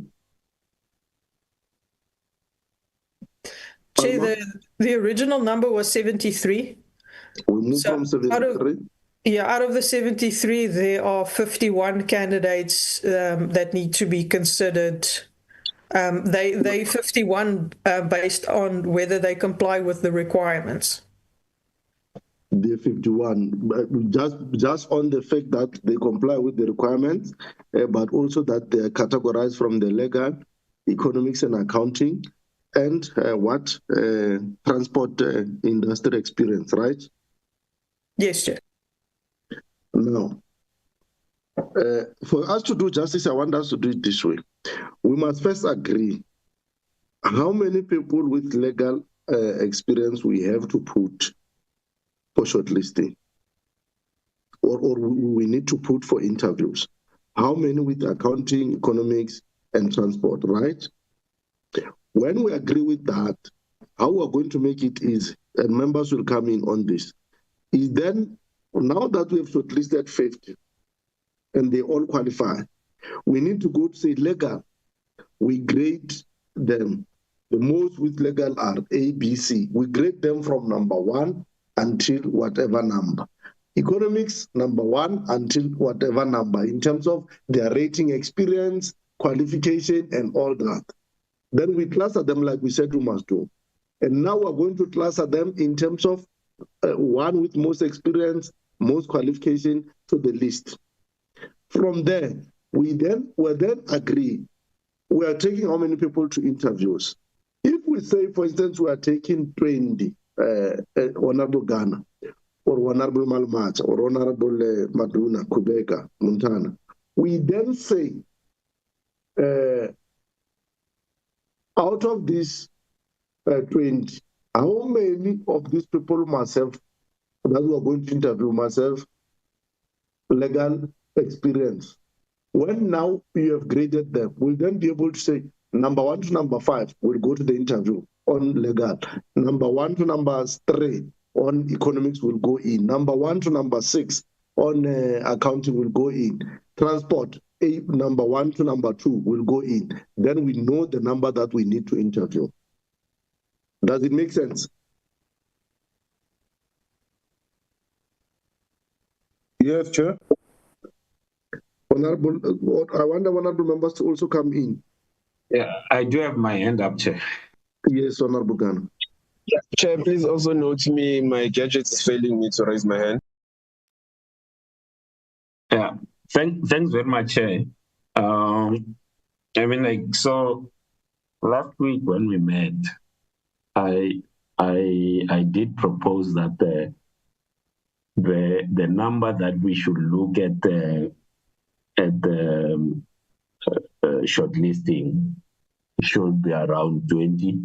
So it could be 21, could be 19, but around 20. So circling around 20. And that we should, so this is, remember, in terms of the process, is that these 20 people or so that will then go to for verifications, and then they'll come back to say, all right, if all of them have passed, then we can say we are interviewing 15 out of the 20. The reason I don't want us to then send 15 is that if let's say you have 4 or 3 people who fail the verification test, then the number that you have to interview, it's less compared to the number that you, not necessarily less, but if you've got 12 people and you only have to, and you are going to send 10 names, then you don't have enough buffer. So I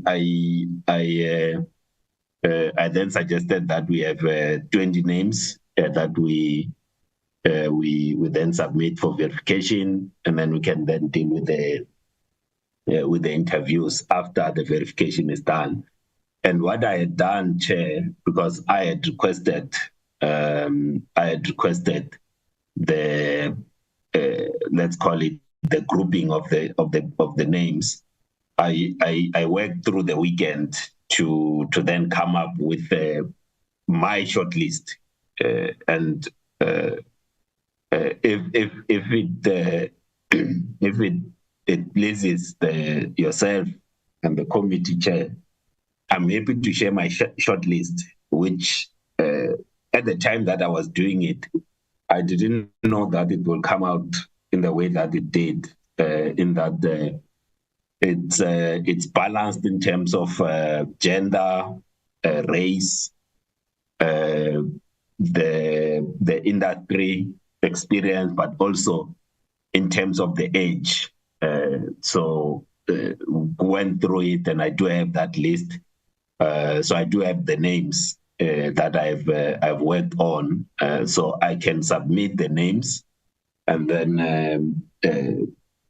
and others could very well submit the full list, because I think that if we were to go one by one, it might take a long time, because even if you might find that at the end you have got fewer women than men, or you have people over the age of 60, and then you have to come back. So I submit, Chair, that with your permission, I can share the names that, at least on my side, I want to then submit. And if we're taking out some names, then we can deal with it in that way, Chair. I don't know, but I'll be guided by you. But I've done my work insofar as going through the report, and then shortlisting from my end, covering all the aspects that needed to be covered. Thanks. Thanks very much, Honorable Ghana, and thanks very much for going extra mile. I think it assists, and that's why last week I said we need to throw in also your experience into this, because we are fortunate that in this committee we have yourself with the experience. We also have Dr. Nsinga and other members who are experienced in this. I'm not sure whether Dr. Nsinga is still on the platform, because I know he's going to be cut. We spoke earlier on, but even before we go far, let me allow him to come in. We'll then have Honorable Montana. Then we'll have Honorable Blosser. I've noted you. Then you'll come in. Yeah, you'll come in now. Then Dr. Nsinga. Then Honorable Montana. Then Honorable Malmata will proceed. Yeah. Okay, no, my apologies, Chair. So I got a bit cut off as well. Is it the chairperson, or I think we've got crossed lines now? Yeah. Who's coming in now, Chair? Come in, Honorable Blosser, then Honorable Nsinga will come in. Thank you. Honorable Nsinga, you'll come after Blosser. Yeah. No, thanks, Chair. I was saying I got a bit cut off, so maybe if I say something that a member would have repeated, my apologies. This is why, Chair, the EFF, we are against these virtual sittings because technology deals with us. We want physical things, Chair, so we can see you face to face. But look, Chair, I think how you guided was correct. I think maybe for me, firstly, the proposal would be let's shortlist 21 names for interviews. That's one. But two, in terms of the process, how you've guided, Chair, let's say the legal guys will be grouped on just like Advocate Nell has done it. So we rate the legal guys in terms of their qualifications, their experience, and everything else. Then what in addition to the 21, if you agree on 21 names, then what's then the back room staff must do for us to say in the 21, how many guys with legal professions must be there, how many with transport experience, how many with economics and all of that. And then we do exactly that process. So what then we do is that if maybe we say we are putting 5 legal guys for interviews, and then from the top 5 that's Advocate Ned will bring to us, and then there is a member who feels strongly that within this top 5 there is a candidate that I think should be shortlisted, then that member can come in and say no, I want to then motivate for this particular candidate who might not have been in the top 5 list that Advocate Nell would have given us. So the process will still own it, but we just ask that the backroom staff does that work for us. It then come back to us for adoption, and then if any of the members then feel that no, out of this process, I feel that there's a member who's been disadvantaged, then that member can then motivate for that person, and then we can have that discussion. But in order to shorten the process, I think how you've guided, Chair, would be correct, but then the process still come back to us for adoption, and then when we feel that some members then within are not part of the shortlisting, then individual members can motivate for those candidates that they feel strongly, and then we can take it from there, Chair. Thank you very much. Dr. Nsinga, before you got cut, I had said I'm going to prioritize you because I know you are moving from somewhere, but let me give you an opportunity now before you got cut. Thank you, Chairperson. Chairperson, I believe we have broad consensus as to the next step. I fully support the proposal by Honourable Ghana. But then on the basis that he does not submit his list now, I know he's keen and anxious, and I'm sure that it's been a lot of work to compile that, but that we each have the opportunity then to submit a list. Let's agree on 20 people, and that we set a deadline, and I propose next week and Tuesday that we then each submit a list of 20 names. Should members not meet the deadline, that then disqualifies any further submissions, so that it is a firm deadline of, say, next Tuesday, whereby each of us has to submit 20 names. And then we go through the scrutinization or the screening process of the 20. I think it is already categorized so that it's quite easy to then compile the 20 people from each of the categories.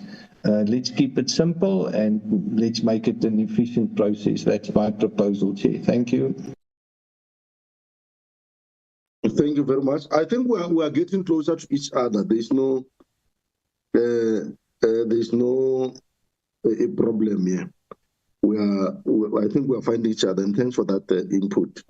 And I think the tone set by Honourable Ghana is to a great extent helpful if you listen to your input, Honourable. But let me not influence the debate. Let me allow Honourable Montana to come in and come on conclusion. Honourable Montana. Thank you, Chair. I fully support what the good doctor has just proposed. I just want to emphasize one point, though, that I know that when we are grouping these people, we're talking legal, transport, Chair, but I want to emphasize that, in fact, this, as we select our names, the bias or the weighting should be given to, I know we talk about transport sector, but aviation safety is a specific, what is it called, discipline. And I think that we've been given enough names of people with direct accident investigation experience and who are linked to ICAO and all of those things. So I think that our bias, we need legal experience, particularly aviation experience on the legal side. People probably have been involved with manufacturing, but most importantly, I just want to emphasize that we need to ensure that it's weighted. We don't appoint a board with legal or marketing or broadly transport, the aviation safety. I think that bias, I think we must emphasize it. But I support the recommendation by the good doctor. Thank you. Honorable Montana. Thanks very much. Don't forget we are dealing with what you call not the aviation now. We are dealing with the economic regulator, the tech now, not the ASIC.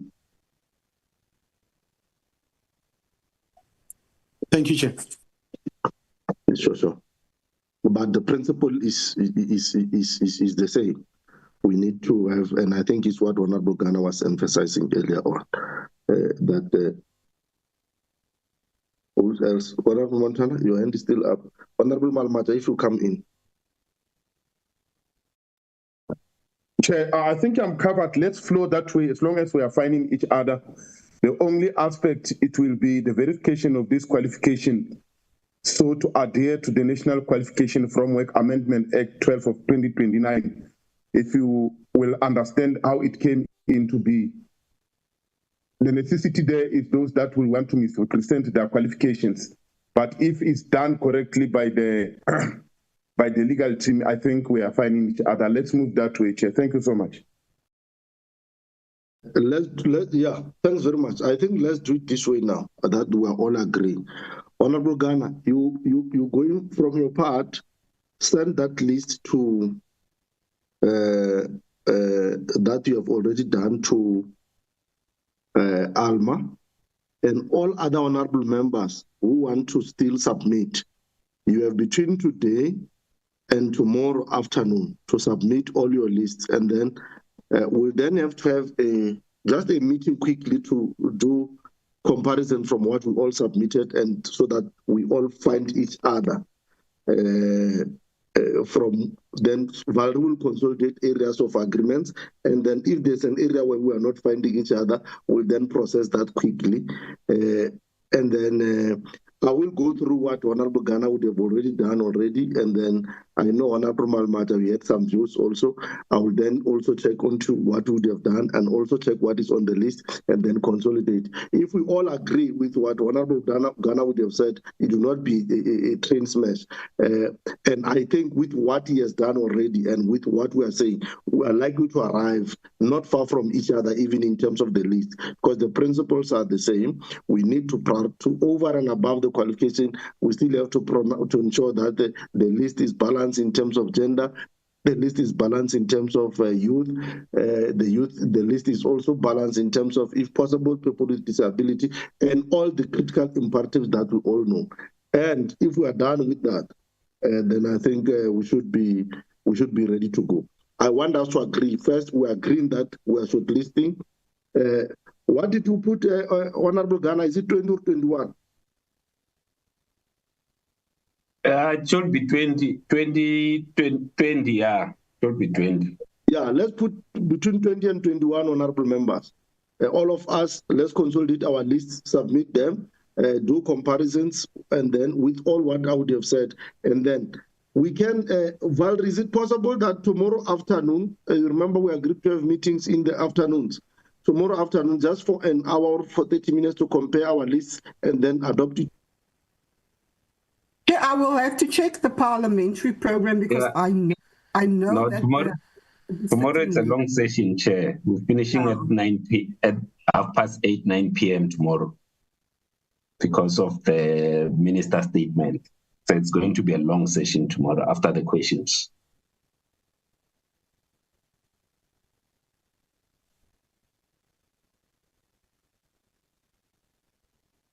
We can do Thursday though.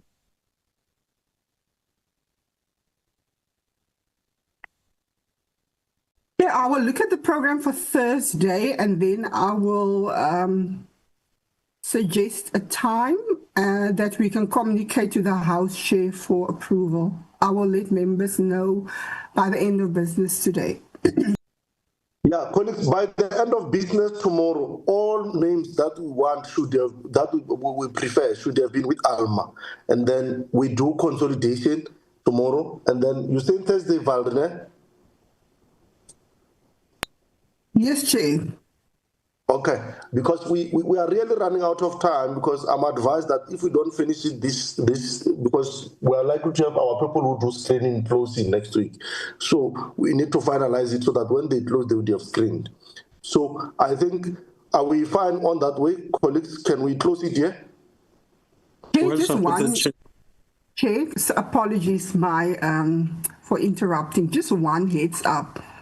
Yeah. Plenary is finishing at 19:30 on Thursday, which is quite late.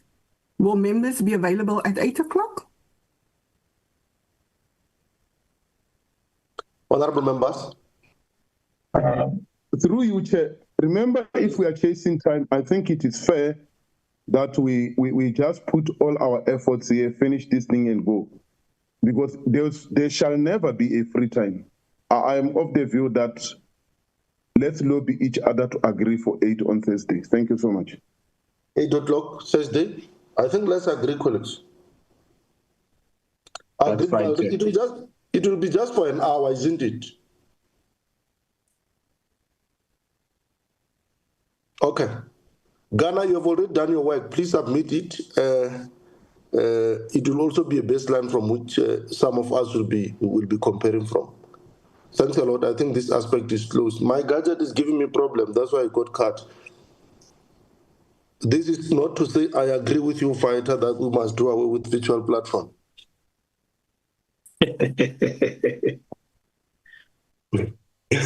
Next item, colleagues. Technology shepherd youth, oh, blows.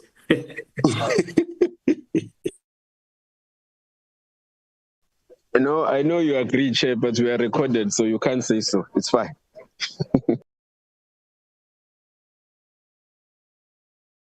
Okay, it's fine, Honorable. Next item, please.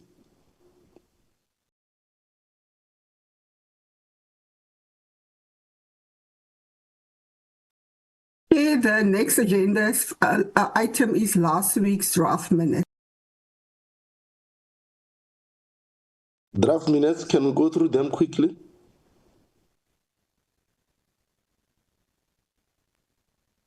Chair, members, on the screen is that morning session last week. So that's the first set. And then after the morning session, we'll get to the afternoon one, which was very short. Morning session was the marine oil pollution bill discussion. Then it was the first and second quarter expenditure report from the department, the draft committee report on the Davidson petition, and minutes. There are our members that were present.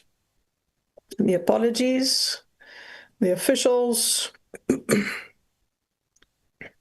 the introduction that was made, the discussion we had, which is captured in our report that we've adopted, the first and second quarter expenditure. We've also completed this draft report. We'll be considering that at the next available opportunity.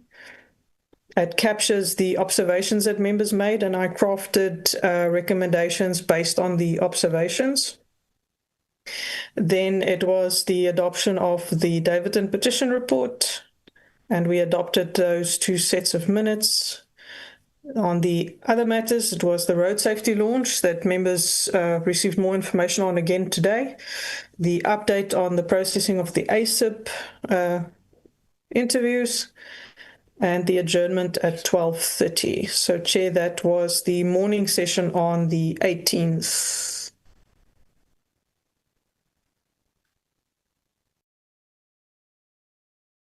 Honorable members.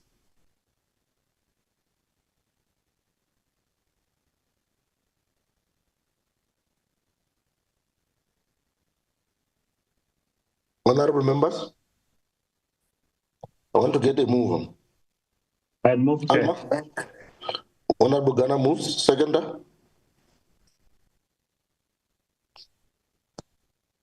Can I get a seconder?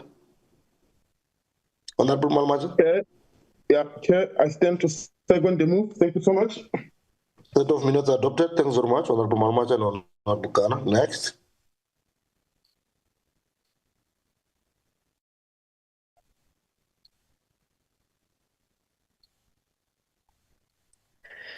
The next set was the discussion on the TEC interviews. Our members present. It was a very short meeting.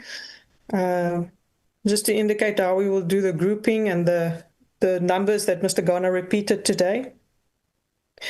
And then by when I would send the report, and that was done, and the adjournment at 2:15, one of our very, very shortest meetings ever, Chair. So that's are the minutes for the afternoon session of the committee. Thank you, Chair. Mover one.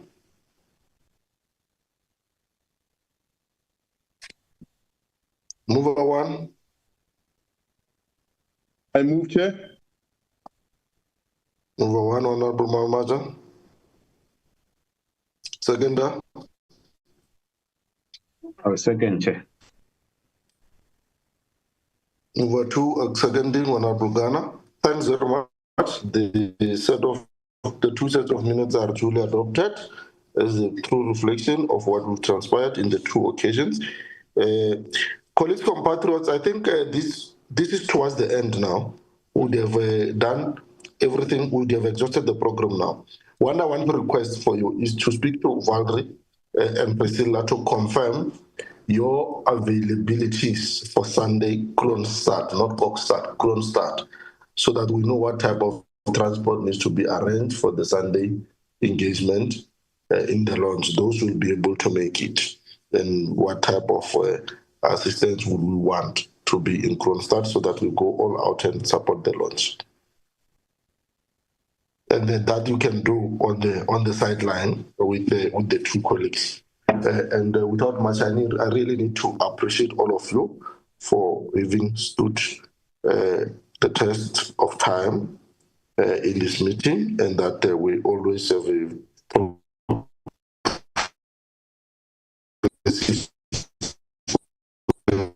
finding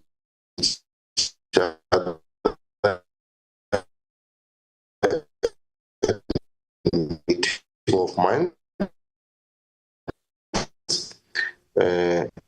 And we really appreciate. So I hope we're going to all the best. Enjoy your day. The meeting is officially closed.